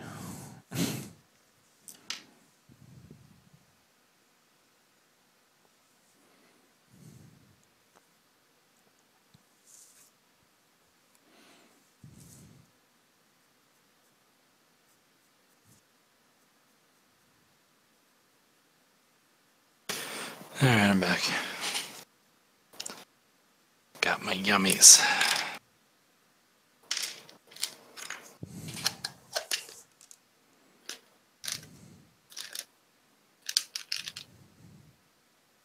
Okay. Oops.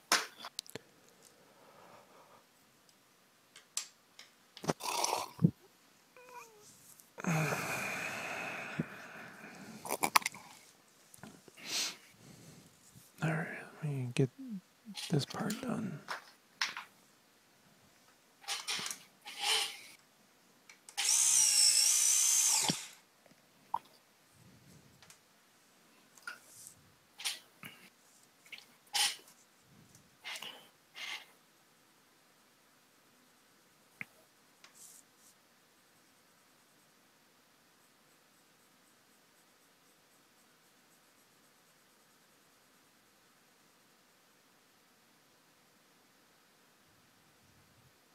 Are you gonna color the whole thing with colored pencils, or are you gonna mix some marker into it? No, it's all color pencil. Okay.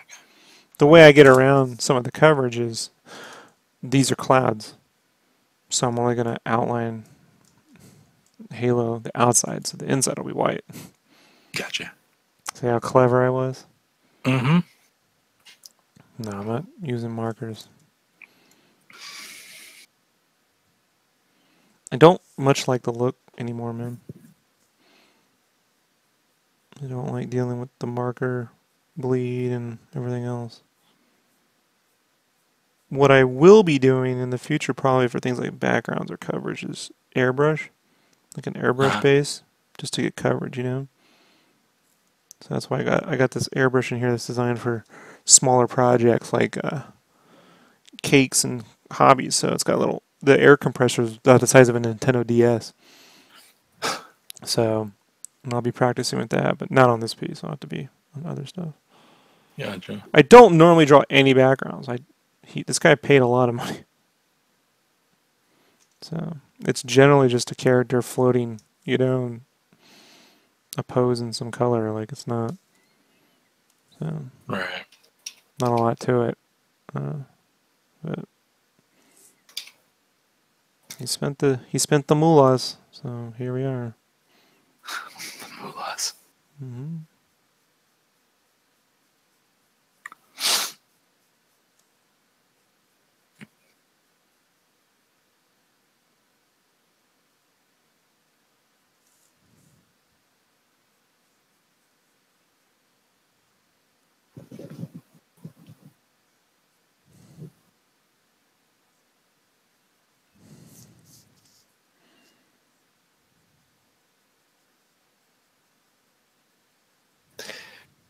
Has he said anything about it? Like, does he watch the videos or anything, or is he? Yeah, he's happy. Nice. He's super.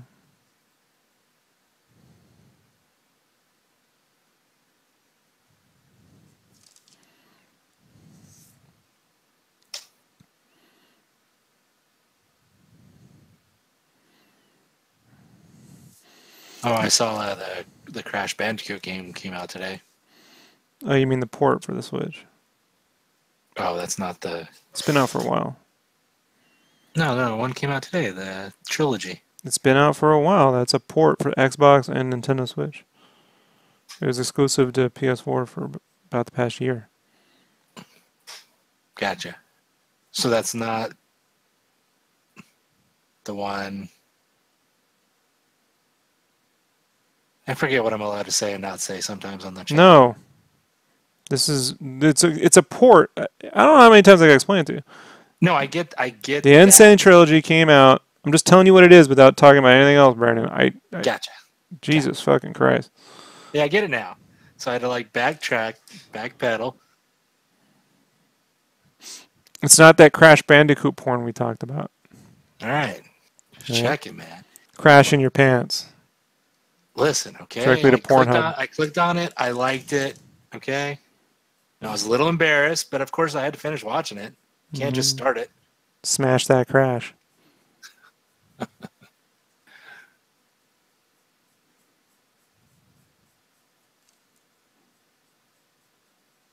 So they did some optimizations, and I think they improved his fur.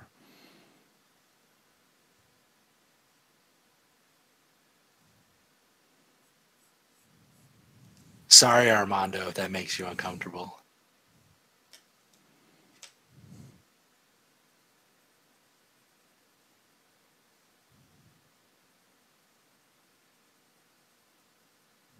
I'm surprised they never made like a CGI Sonic movie or anything with all the video game movies they made. Oh, lucky you, they're making one now.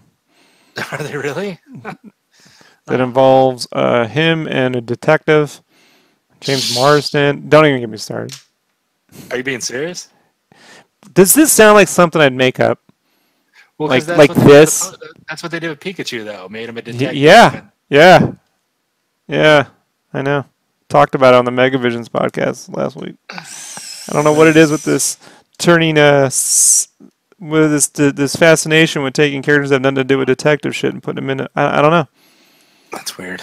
Yeah, it's weird. I'm like, you would think like a Sonic racing movie would make even more sense, you know? Like right. Something with speed, maybe. Or like he's a runner that in the Olympic type. No, you don't want the Olympics. But what if there was like a Mad World kind of like racing movie, you know? Like okay, make it a little more sense. He gets hurt and he's got to make a comeback. Something like that. Or you just do a CGI movie where Dr. Robotnik turns all the plants into robots. You know, like I know it's boring, but complex, right? I know it's boring, but where's the detective work in that? Who would have thought? You know. Yeah. And I guess Jim Carrey got cast as Dr. Robotnik today, and they're like, "Oh my god, that's great!" I'm like, guys, Hank Azaria was cast as Gargamel. Look how that turned out. Like, great casting doesn't mean anything, you know. I love Sam Jackson, but his performances in those Star Wars prequels are, I don't think so, Dooku. You know, like that's not. That sounds like a line. That sounds like I took it straight out of the film. That's how bad. Yeah. I don't think so, Dooku. You know.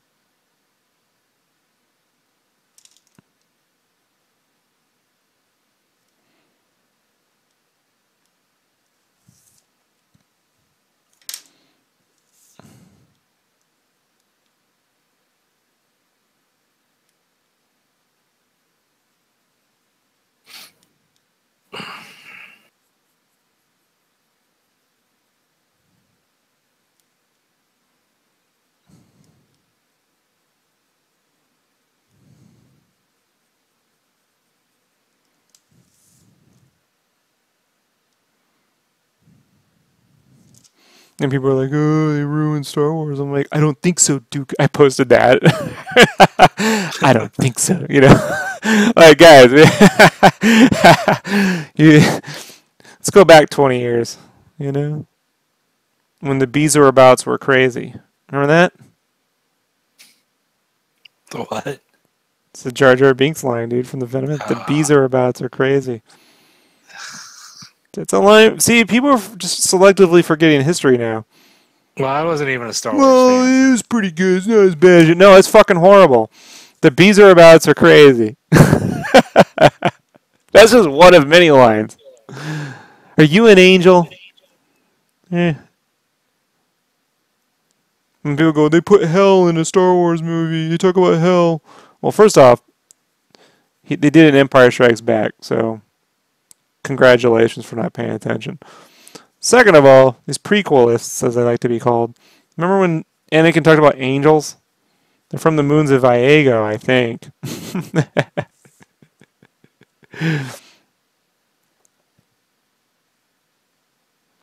Speaking of purple lightsabers, so Brandon, I got to send you, this is slightly similar subject. I found this, there was a Taiwanese or Japanese commercial. It's these guys, they're in a shower, like, you know, one of those gym showers. Yeah. And out the fucking shower comes Raphael from the It's a rubber suit, but it's the Michael Bay version, right? Uh-huh. And he's got a towel wrapped around him. And he's doing the karate moves, and they're like, "What the fuck?" And then he starts to undress his towel, and it zooms in on his waist, and then his hand slams down a can of pickles. It's a pickle commercial. Jesus. I kid you not. I will send you the link, and be prepared to be amazed by the craziest pickle. So yeah, that exists.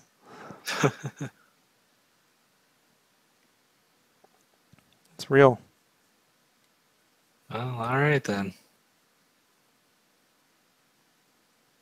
So if I can endure these Michael Bay turtles, all you people can deal. Your Disney movies and whatever else you think is so horrible.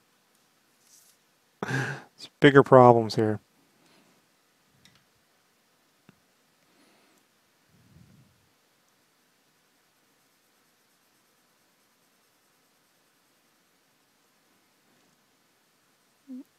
That first Turtles movie, one of the few films I ever walked out on. Walked out.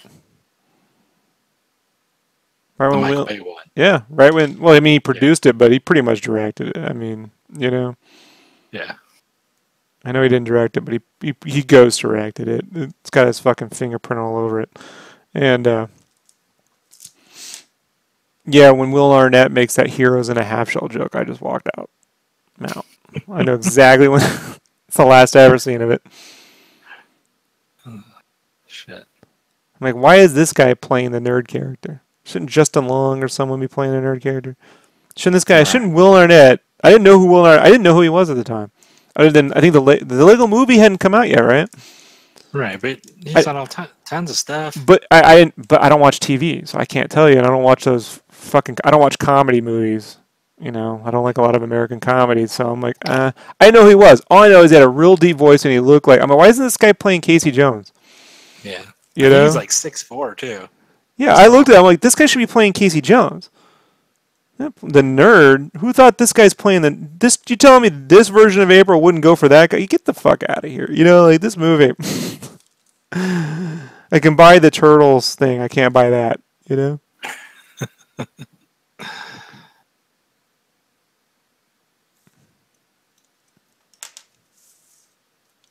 Banned German Ninja Turtles. That's it. Yeah, go watch that. It's hilarious.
Give me a second. My dog needs something. Yep.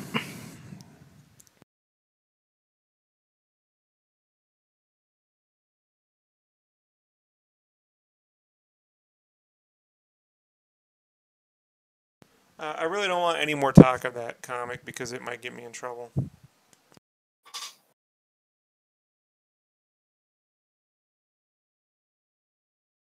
Okay, let's keep it PG-13 moving forward.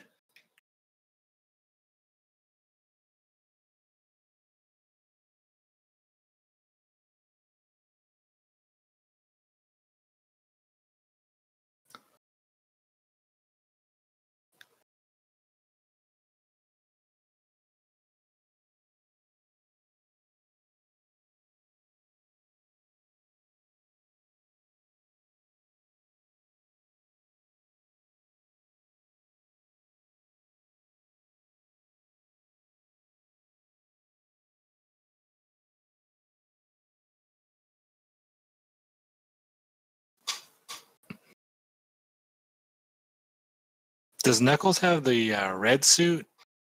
Right? He got red skin. Let's see. Knuckles, Sonic. Yep. He's got Rasta shoes too.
Mondo asks, "Hey Brandon, are you doing anything while in chat or just hanging out?"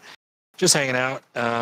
With my arm still jacked up, I can't do much. I work on Rob's YouTube page and just kind of edit stuff here and there and upload some videos and things like that. But I can't really draw much yet, so I'll get there soon. A couple more weeks, and then I might be able to get back to drawing a little bit. But for now, I'm just here to entertain the masses. That's about it.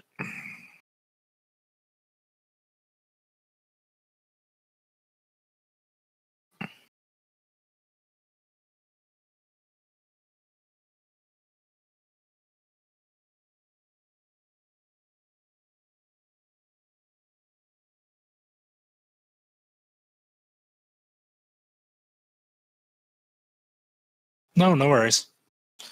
I am not offended by the question.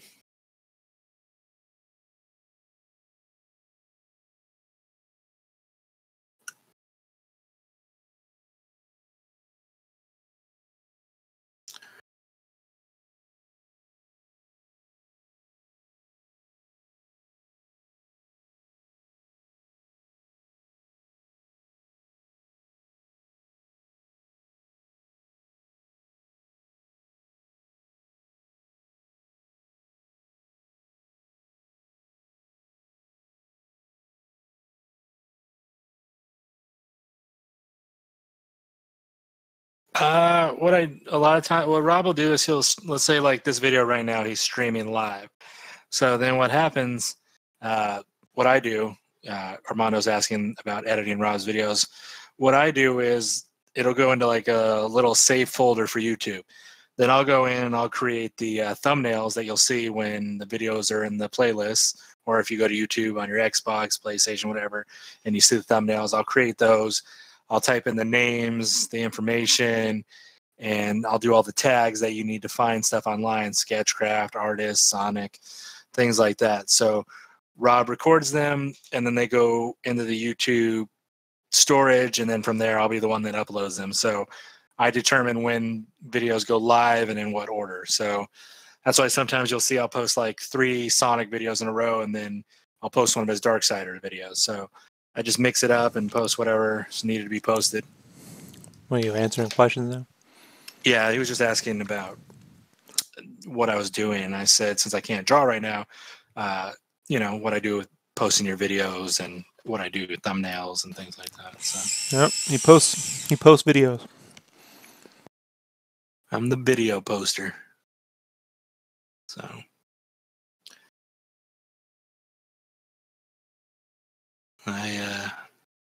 what is it? I sweep the floors and wax the deck.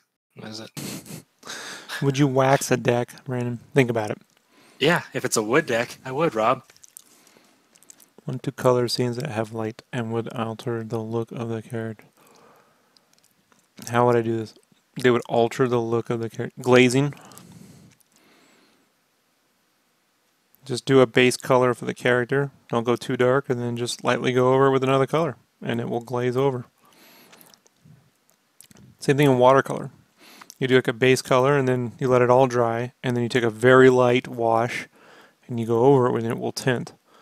So if you wanted to have hard shapes, then you just literally block out actual colors and draw the color. So if I wanted, let's say, I wanted to do something more designy where like this part of him was like colored in red right here, right? Like it'd be an underlit. Then I would just color it all in red. I would do the underlighting first, and then do his normal colors around it, and it would look artsy. So personally, I would work it out digitally in just terms of how I want it to look, and then I would figure out how to do it with pencils or markers or whatever else I'm using. But I generally, when I would do things like that, I'd start off with the crazy color lighting first, and then color around it for the normal colors. It's easier for me that way. But I don't do things like that much anymore. I did that with the Spawn, the watercolor back in the day, but I started doing that, and people just don't understand that kind of lighting, unless it's like digital. Right. Or like oils or something more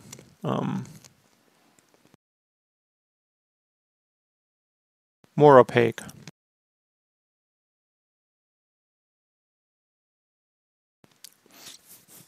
Gouache, things like that. I keep the shit fairly simple. I keep it simple. Jezebel, all good? Oh, it is funny, man. So she came up here to let me know she had to go to the bathroom. That's the only reason why she comes up here. She runs right to the window, looks at it, looks at me, points to it. I'm like, all right, she definitely got to go. I let her out. She steps in the lawn, but the lawn's wet because the timer's, at night. So she freaks out. No, she just stands there, frozen, for like about 30 seconds, turns around, and heads right back with her wet paws to the door to be let back in. And I'm like, no, dog, I know you got to go. Like, and I know you don't like the wet fucking grass. So to chase her out in the lawn, she literally went, and then she went, and then came back in. So she was like, it's not worth it. And I'm like, no, it's definitely, Yeah. Cute. Mine does that too. Cute move, dog. Not gonna happen tonight. You're going.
Whew.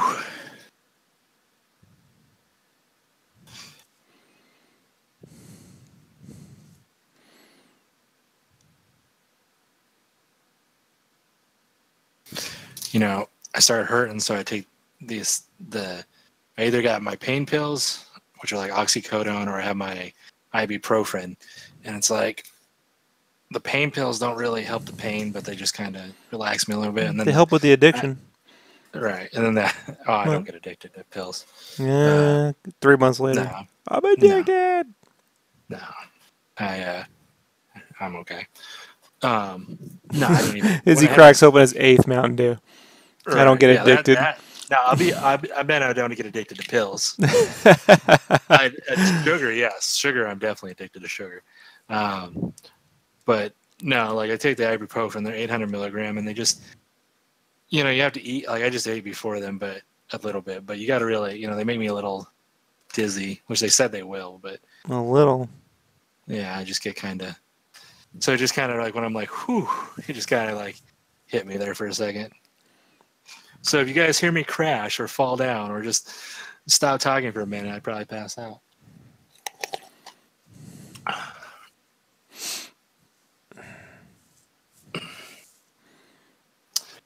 Can almost feed myself with my right arm. I have to You can lift today. the spoonful of Fruit Loops to the face. I And now don't you just even eat pour the them. face I in the don't wake. bowl. I don't wake up in time for cereal.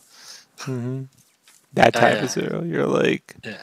I wish I don't have cereal, but if I had cereal, I would buy. I actually like this organic kind, and it's like expensive. You don't get that much, but it's really good. It tastes like kind of like Cheerios, but it's healthy stuff from like the healthy section, so it's expensive. But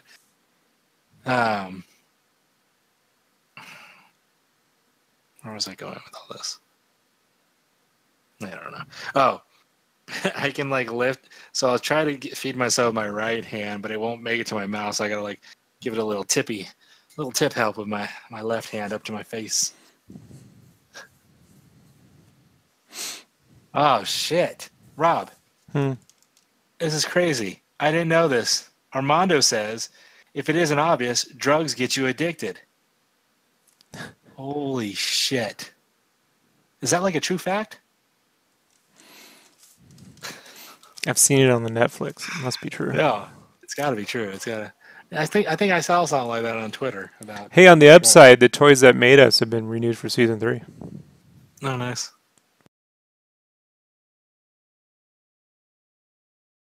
What are some toys, or what are a line of something you'd want to see? The real Ghostbusters. Was that the first cartoon, or are you talking like the movie? Yeah, the real. It was after the movie. The toy line was really good. That would be great. I mean, there's always people like, oh, Thundercats, Voltron, obviously. Right. But some of the lesser known ones, like I said, the Ghostbusters one, I think would be really, really fun. And then maybe those handheld, if they wanted to get into electronics, the handheld Galoob games like Double Dragon, how those got done would be awesome. Gotcha. I bought a while back. I bought the I forget what the history of TMNT or whatever. The Turtles. Oh yeah, well the Turtles toys too, obviously. Right. And I like how. I bought that, and they show a lot of that, the whole behind the scenes making and everything, which I thought was pretty cool. Yeah, but with the Toys That Made Us, they get interviews with the people who actually ran it, and designed the toys and drew everything, and so like that would be fun to see who worked on that stuff. Obviously, My Little Pony. Yeah, you do love My Little Pony. I don't know. I mean, I've seen your collection. Rainbow Bright. That'd be fun too. I was really into Rainbow Bright. I know. You could say, Rob was a little girl. Yeah. It's colorful, man. You see these little colorful sprites? It's called Sonic. Before Sonic, there was Rainbow Bright, motherfuckers. And it was amazing. Yeah, Taco Bell had plushies. Where do you think my love for plushies came from? Probably the Rainbow Bright plushies that Taco Bell had for the first time.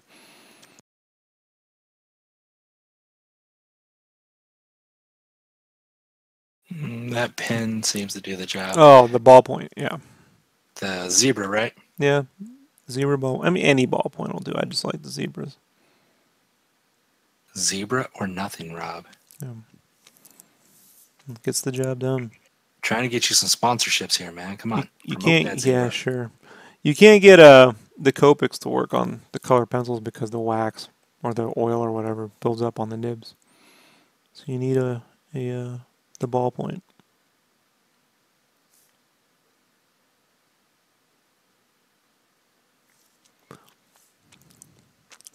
Bucky O'Hare, yeah, but you got to do turtles before you do Bucky O'Hare.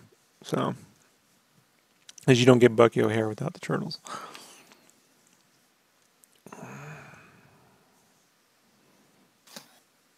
True that.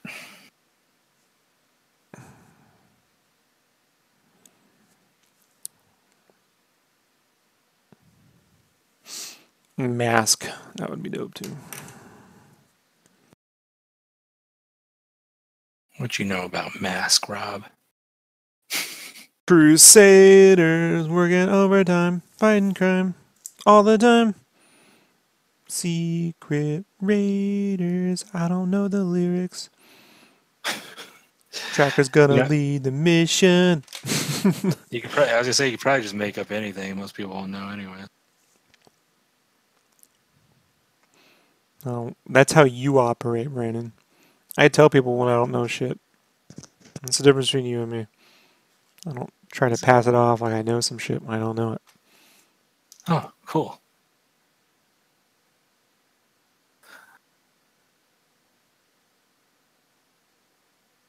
Thanks, Rob.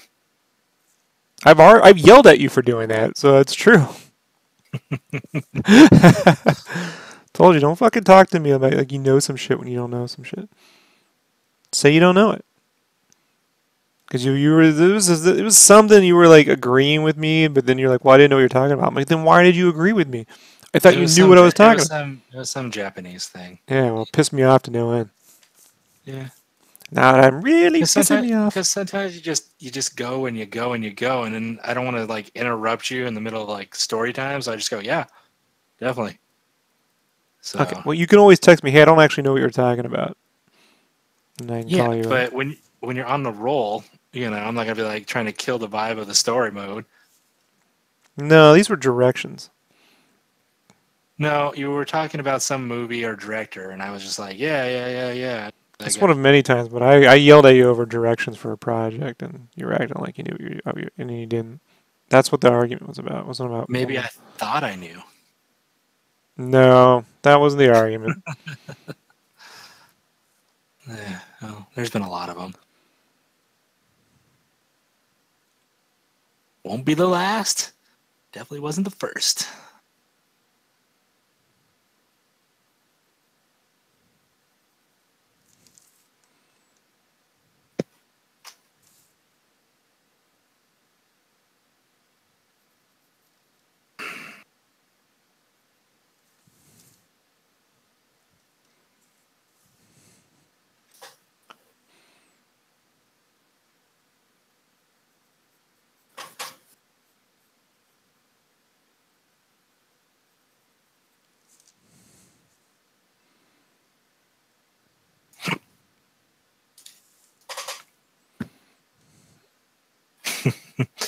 Psychotech says, I couldn't agree more, Rob.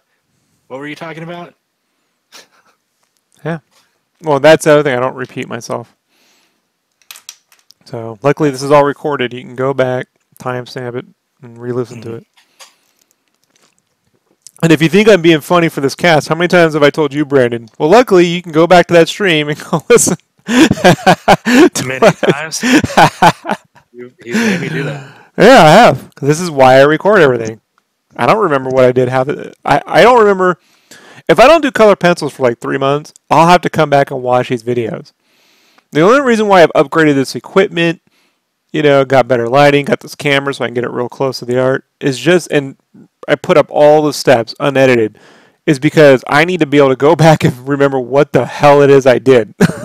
Right. When I haven't been doing. This is the downside of doing a lot of different styles, is you forget what the hell you did. Right. So I go back and watch the videos, and oh, that's right. So I know they work because I'm always using them. I had to go back and rewatch. The older ones are tougher because when I didn't have the camera solo, you know. Right. So I'm really glad I fixed that problem. But there's still. I mean, I still use those. You know, if I need to go back with the watercolors, what the hell? I can see the techniques. You know. Right. So.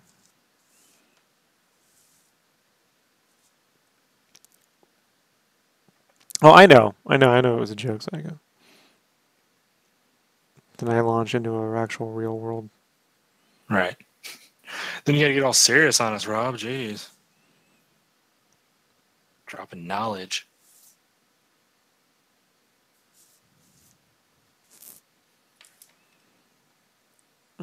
Time is it? 2:20. Do I have time to do?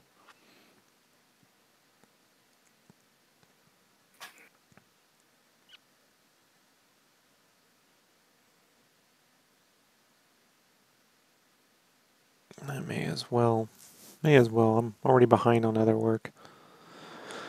I won't even lie, man. Like I've been just past couple of days between what's going on downstairs with the kitchen and solving game cave problems.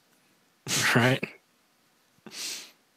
And people are like, "When's it gonna be done?" I'm like, "Nobody wants this done more than me." You. And I really can't begin to stress, you know, how much I want it done.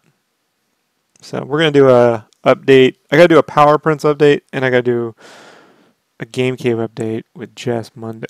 So I'll probably record the Power Prints update that night too after I get done. After. Yeah, that works. Okay.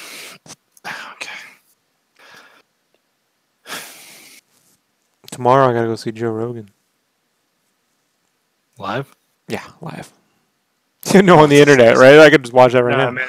I mean, like I didn't know he was touring. Yeah, he's doing his comedy tour right now.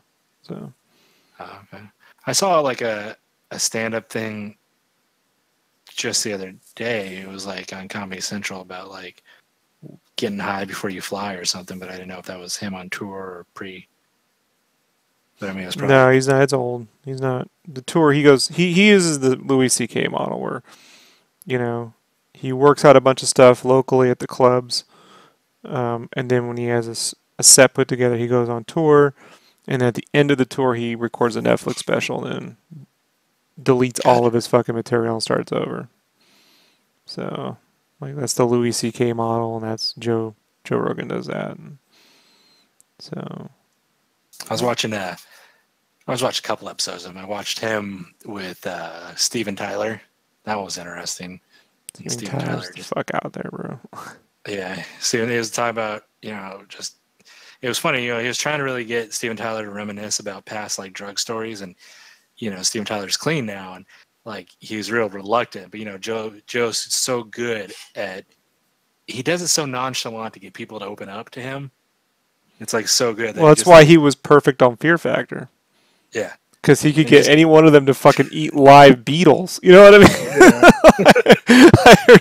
Jump in a tub full of leeches, and you're like, oh man, it's totally. Yeah. You know what I mean? Like it's not bad. It's a real deceiving, welcoming voice. It's deceiving. Yeah.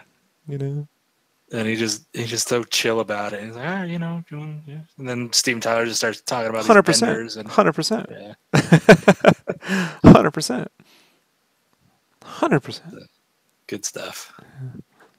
100% going to get you to talk about this one way or the other and drag you out here to not talk about it.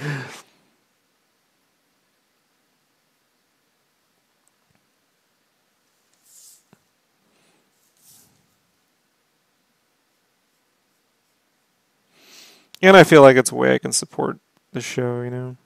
Uh-huh.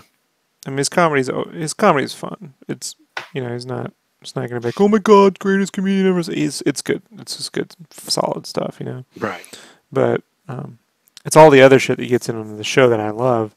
So I figured this is a great way to actually support that stuff, right?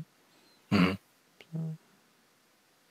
Plus, it'll be fun to see this, and then when he does record the Netflix, see what got modified and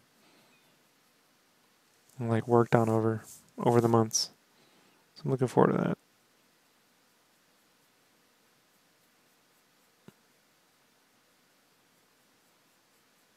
It would be another toys that made us the Light Bright. Love to see how that got done.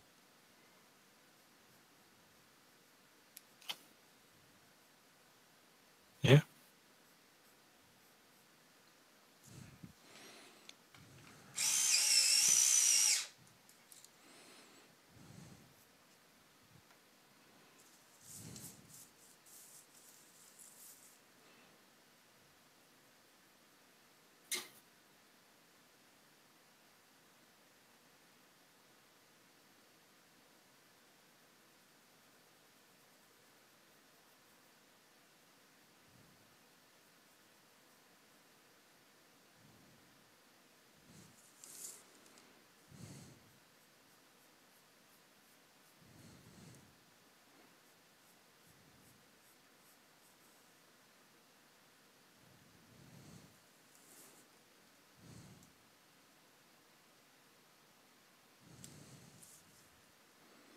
Now I got the theme song to Mass stuck in my head.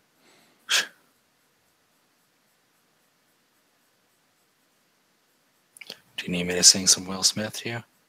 No, I can start that though.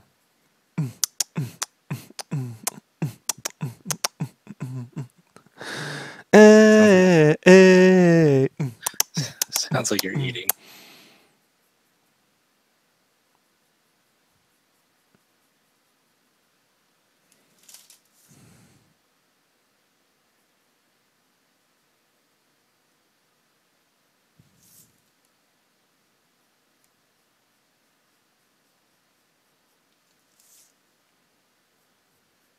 Rob likes to put needless music into my head before bedtime.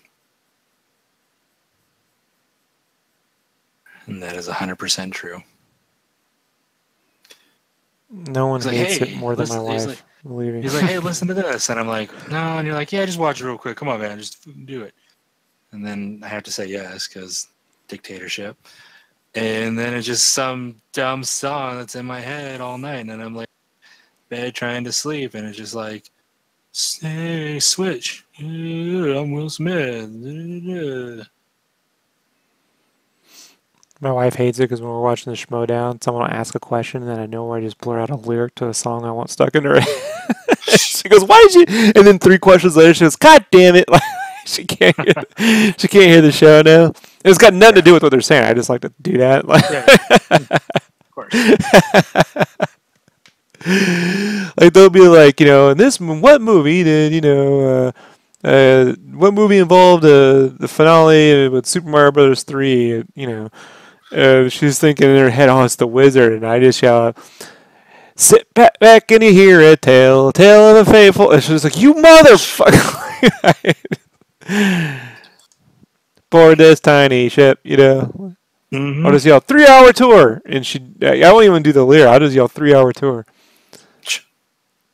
and she'll just be like, she won't acknowledge it, but 3 or 4 questions later, son of a bitch. Right. I'm like, mission accomplished. Makes me so happy. No, yeah, I can tell. Yeah, that's why they invent words like giddy. It's how I roll, folks. It's how I roll. Hey, James is back. Been a while.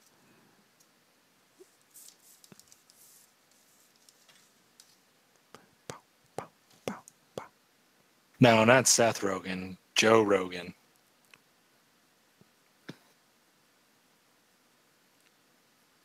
I love that stoner laugh.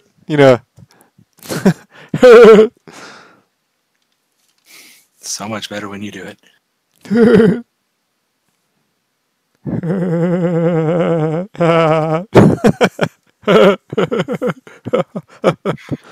Oh, Jesus Christ.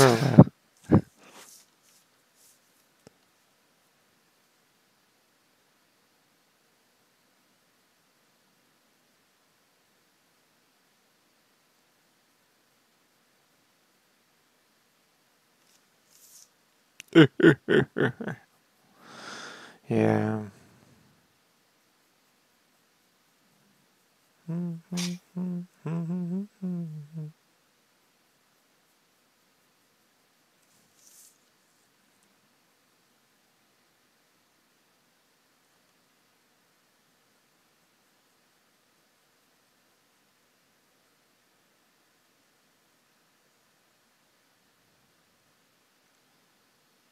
I haven't heard it. If I heard it, I can do it.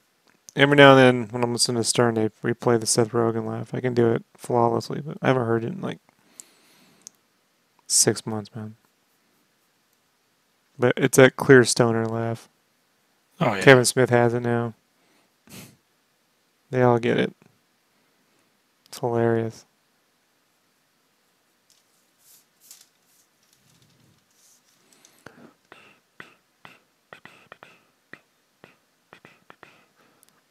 I'm not drawing Spyro for a while. I'm Spyro'd the fuck out. Believe me, if you know how many fucking Spyro things I've had to work on. Brandon's seen some of it, And right, then Brandon? and then redo. It's not like you get to like work on it and it's done. It's like 5, 10, 20, 30 Yeah, times it's called a trying the same job. thing. It's called a job. It's a job. It's always a job.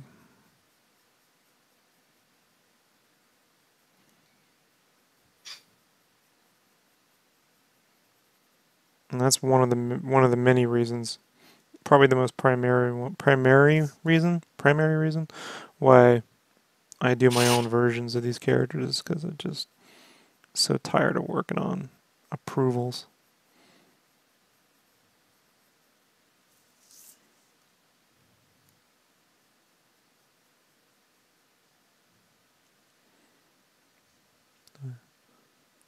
Oh, thanks, James. Yeah, that's the only way I know how to build shape. I call it scribbly style. Just a bunch of scribbles, really. Like, I was never good with like a smudge stick and shading shit, you know? That's why, like, Mm-hmm. when I first saw Drew Struzan draw, I'm like, oh, that's how I do it. I just don't, without the talent, you know, but it's similar technique.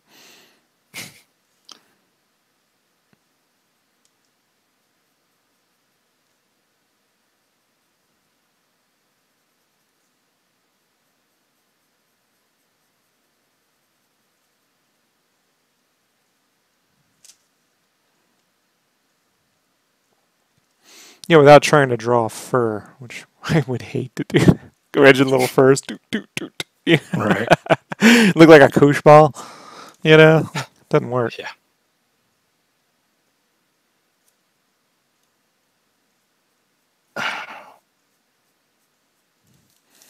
But on the, I mean, plus is nice, you know, when you get the actual art, you can see into it, you know? You get more layers, you know?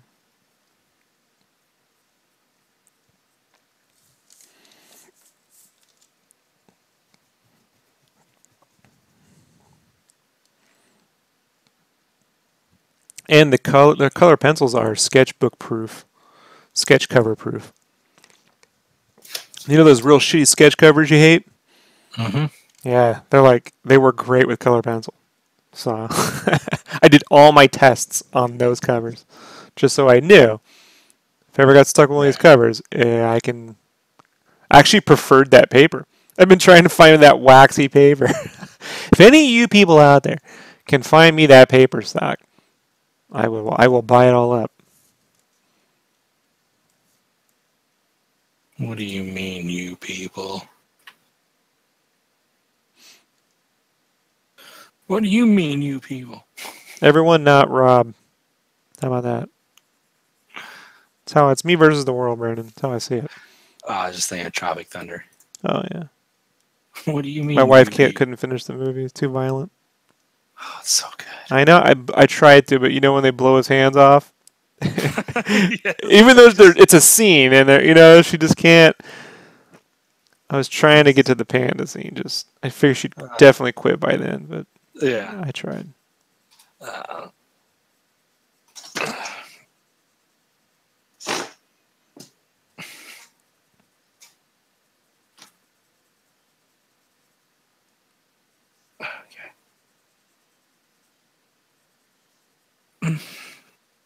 Like this is a Prismacolor. They don't make this color in the Polychromos.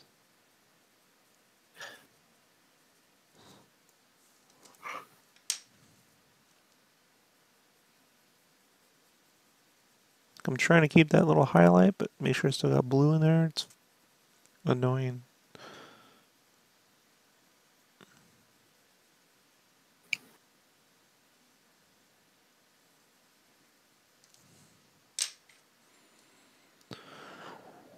Ooh.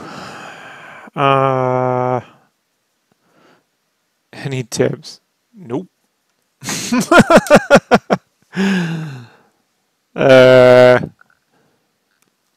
It depends. Okay, so if you, I can answer this because Grayscale, right?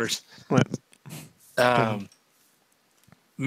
As far as mediums on it, if they're newer, if they're blank covers that are new, like the last year or two, they're pretty good. You can use most markers, color pencils, etc. The earlier ones were just this slick, horrible. Oh, I like covers. those. Now they work that perfect being said, with there are a few rare ones that don't do so well with like markers, like the Street Fighter ones. They soak up the markers horribly. I did a Dalzim, and it soaked up the markers really bad. So then on the Sagat, that took me forever. I had to do all the colored pencils, which was Omar Dogan seems to be doing all right with those. Maybe you just suck. Is he doing just probably? That's like all he does is Street Fighter, bro. You know what I'm saying? Markers. Is he doing like multiple layered colored shading, or is he doing just the thing? I don't know, man. Whatever he's doing. Space. He's doing great art. How about that? Good for him. That's why they're good and I suck. I don't care. Don't listen to me. Here's my advice: if you're going to use markers, if you get grayscale, stick with that. It's faster. If you don't get grayscale and you like color, then do basic markers and then blend with color pencil. You can hide a lot of that marker texture pretty well with some dope color pencil. If none of that makes sense to you, then good luck. Such good advice. Well, this is why I'm not good in a classroom setting. You know, I can do this stuff. Like, let me tell you, man, one time in high school. Tell us, Rob. In my art, so I took art all 4 years, right? I lettered in journalism and art. You believe that? Actually got a Letterman's jacket from that stuff, right? Because I was in them long enough. But we had a substitute teacher once, this old guy. And he was subbing for like a week or two because our teacher her mom died. She had to take off. And this dude would have a project for every class. And he would work on the project with us. The whole class he'd be drawing and we'd be drawing. And he'd have each one for each class. So he'd only work on it during the class sessions when we were working. And I learned more from that than anything we ever did in our class. You know? It was like, oh, we're going to draw perspective and make up something. And he would do the same thing. I could kind of watch what he's doing and kind of check what I was doing. And so that's how I learned. You know? That's what I respond to. That was helpful, Rob. Thank you. I didn't say it was helpful. I said it's a story. Well, I thought it was helpful. It's helpful to me. You know what's helpful to me? I can do all this. I make what's helpful to me. There you go. You know? And if you folks get something out of it, job well done. If you haven't, well, I know I'm going to get something out of it, so job well done. We like to call that ween, right? Like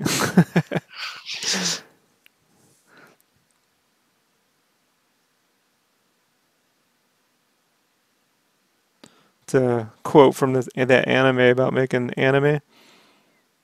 They go through all this shit and they finally come up with they get a planner. She comes in and gives them a way to get through the production. She's like, we call this plan ween. I was like, that's brilliant. It's the plan I want. All right. Ween.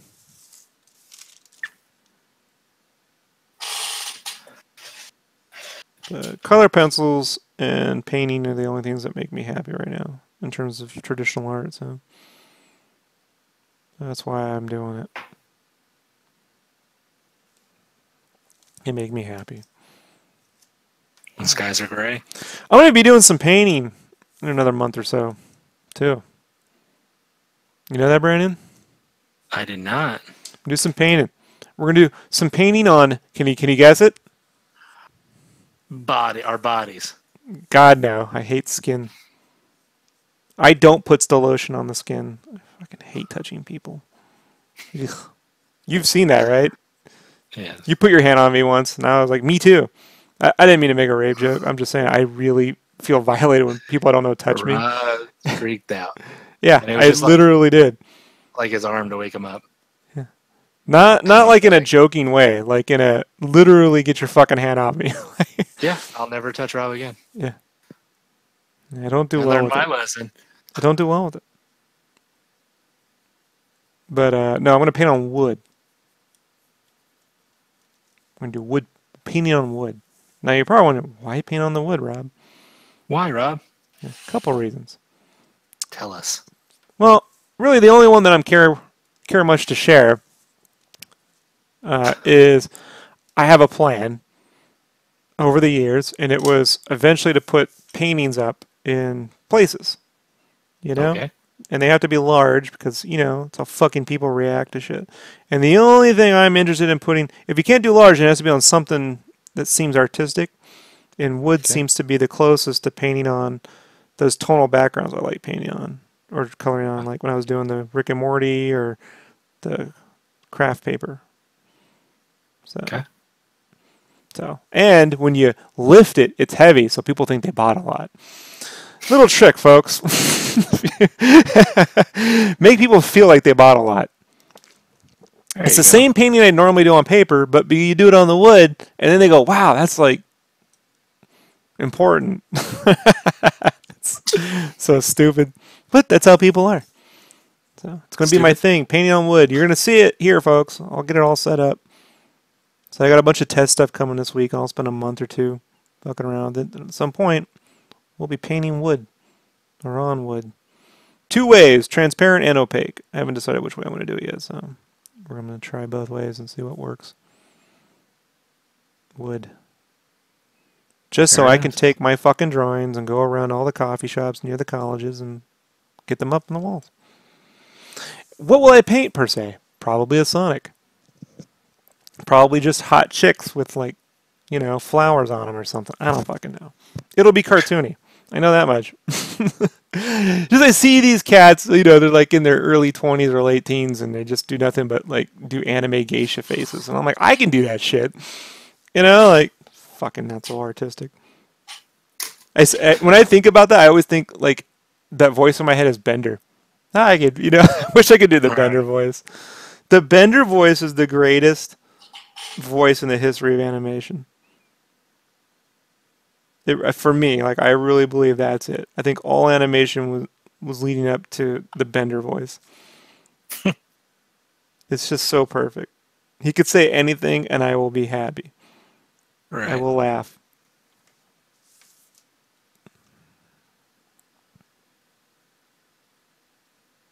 I don't like nothing. All you people are dead to me. Like, I wish I could do it. It's so good. Yeah, like he would just laugh and drink beer and try to commit robot suicide. Uh-huh.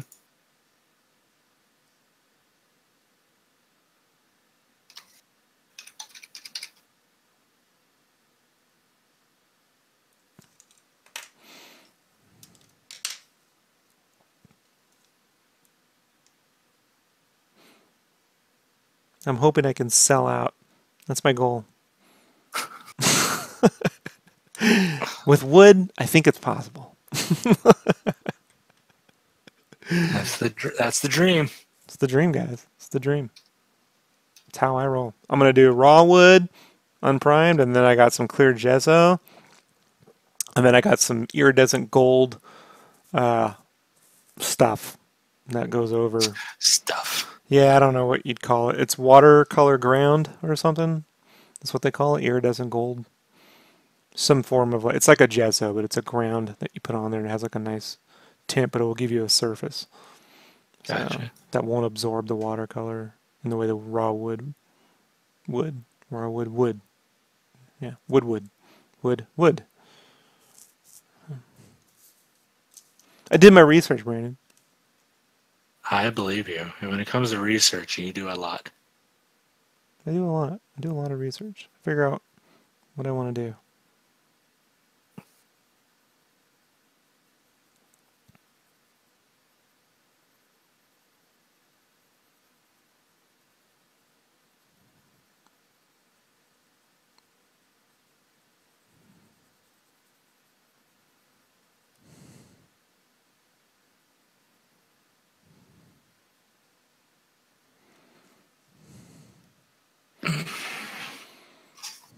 How much longer do you think you can be on?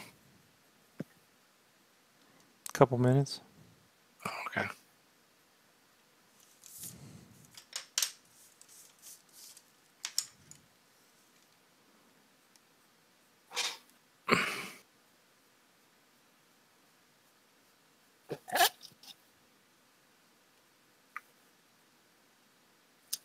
Hey, did you see that Wolfenstein game that just came out for the Switch? Mm-hmm. That looks pretty good for a Switch game. Like the Yeah. graphics, So like, they look pretty sharp. they put together Doom as well. They got it down. So Yeah, I mean, like, I would have never thought to buy a first-person shooter for a Switch, but like that Wolfenstein looks really good. you can buy a Switch for a first-person shooter. You said it backwards. But yeah, no, it looks good. I listened to I'm a Patreon for Liam Robertson's. He's an inside scoop kind of guy for games, and he was talking about how like it's the best looking game. He can't believe it's handheld. You know. Mm-hmm. So,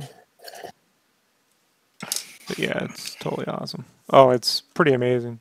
The Doom port was amazing too. So like they know what they're doing over there. Id.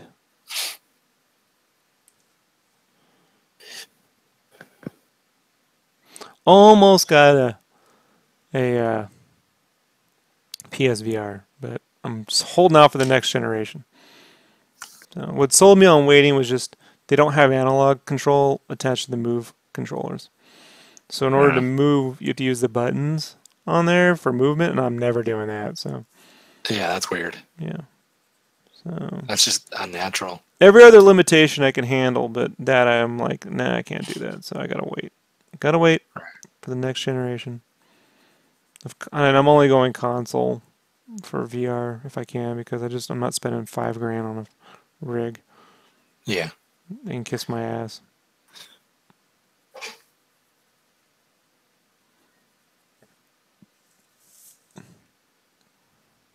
I don't like VR. It gives me headaches. Well, it doesn't give me headaches. I love VR. Makes Brandon sweat. I found that out the hard fucking way. I've never played a first-person shooter like that in 3D VR. I just wasn't expecting it. You were just so intensely sweating all over my rig. Your apartment was also a little hot at the moment. Oh, God. No, it just... It's like, you might have a heart attack. You need to stop playing. Yeah. Scenes are too intense. Well, that was also, 65 pounds ago. So I'm chubby now, but I'm not chubby now. I mean, I'm pretty decent, but I was fat then. Kingpin fat. Nah, not that bad. Bro, everyone says you look like the Kingpin in that photo we took. Yeah, well, I don't look like Kingpin in the Las Vegas picture we took. I look buff, sexy motherfucker. I went from a sack of potatoes to looking like hot potatoes. Was VR a great experience? It was cool. The thing is, like, so when I play first-person shooters, I'm not like elite greatest, but I'm pretty good. I'm usually in the top in every room that I'm in. So I'm pretty quick with my hand-eye coordination. I played sports all my life. So in the VR, where you looked is basically like where it would shoot and turn. So I'm looking so quick. That's what got me so dizzy and sweaty because I was like, I'm seeing the bad guy. I'm seeing the gun. I'm looking with my eyes. It's turning. Yeah, I don't like looking where I'm going to shoot. You know what I mean? Like, you make no sense. Well, okay. That's not that. Like when you play like when you play sports and you like track the ball, you move your body, but you follow the ball with your eyes. So you're like, I don't know anything about sports, but I was in the Army. I know a thing or two about shooting weapons, and I'm going to tell you, is way better than whatever football analogy. right. You know what I mean? Like VR is great, but what I was saying was it was the looking and then the movement of the camera so close actually, but not being my actual eyesight. Like if I was shooting the gun myself. So it's like a TV really close to my face. But you're in the world. So it was just different. My eyes were just like, I'd follow to the right spot so quickly, and it just got me a little dizzy. I was just like, all right, this is new. You know? Yeah. It was just different. Well, I wasn't going to buy a VR rig for you. I was buying it for me.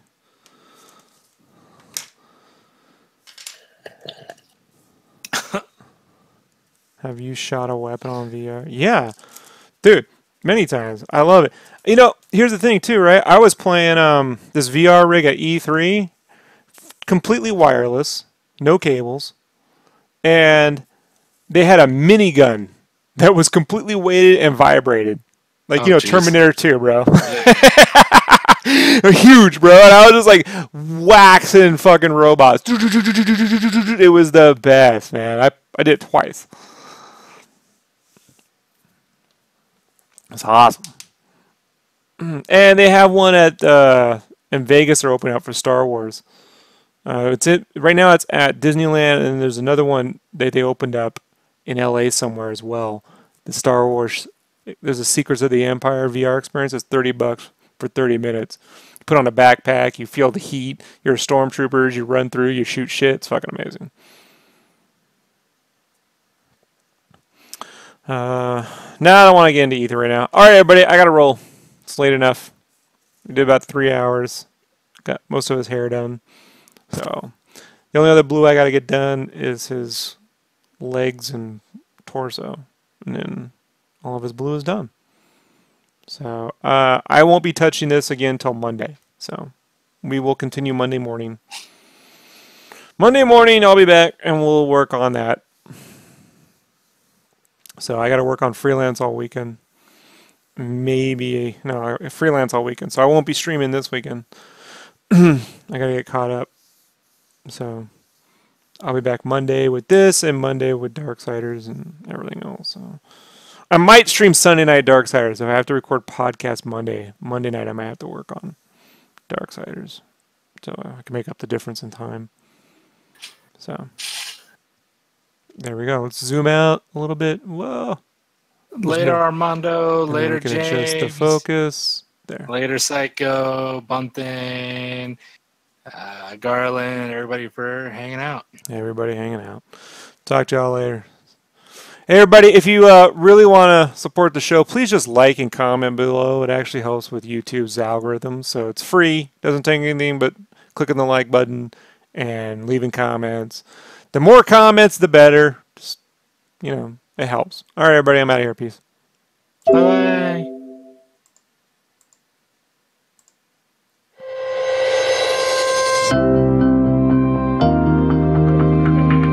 Like and comment, because it helps.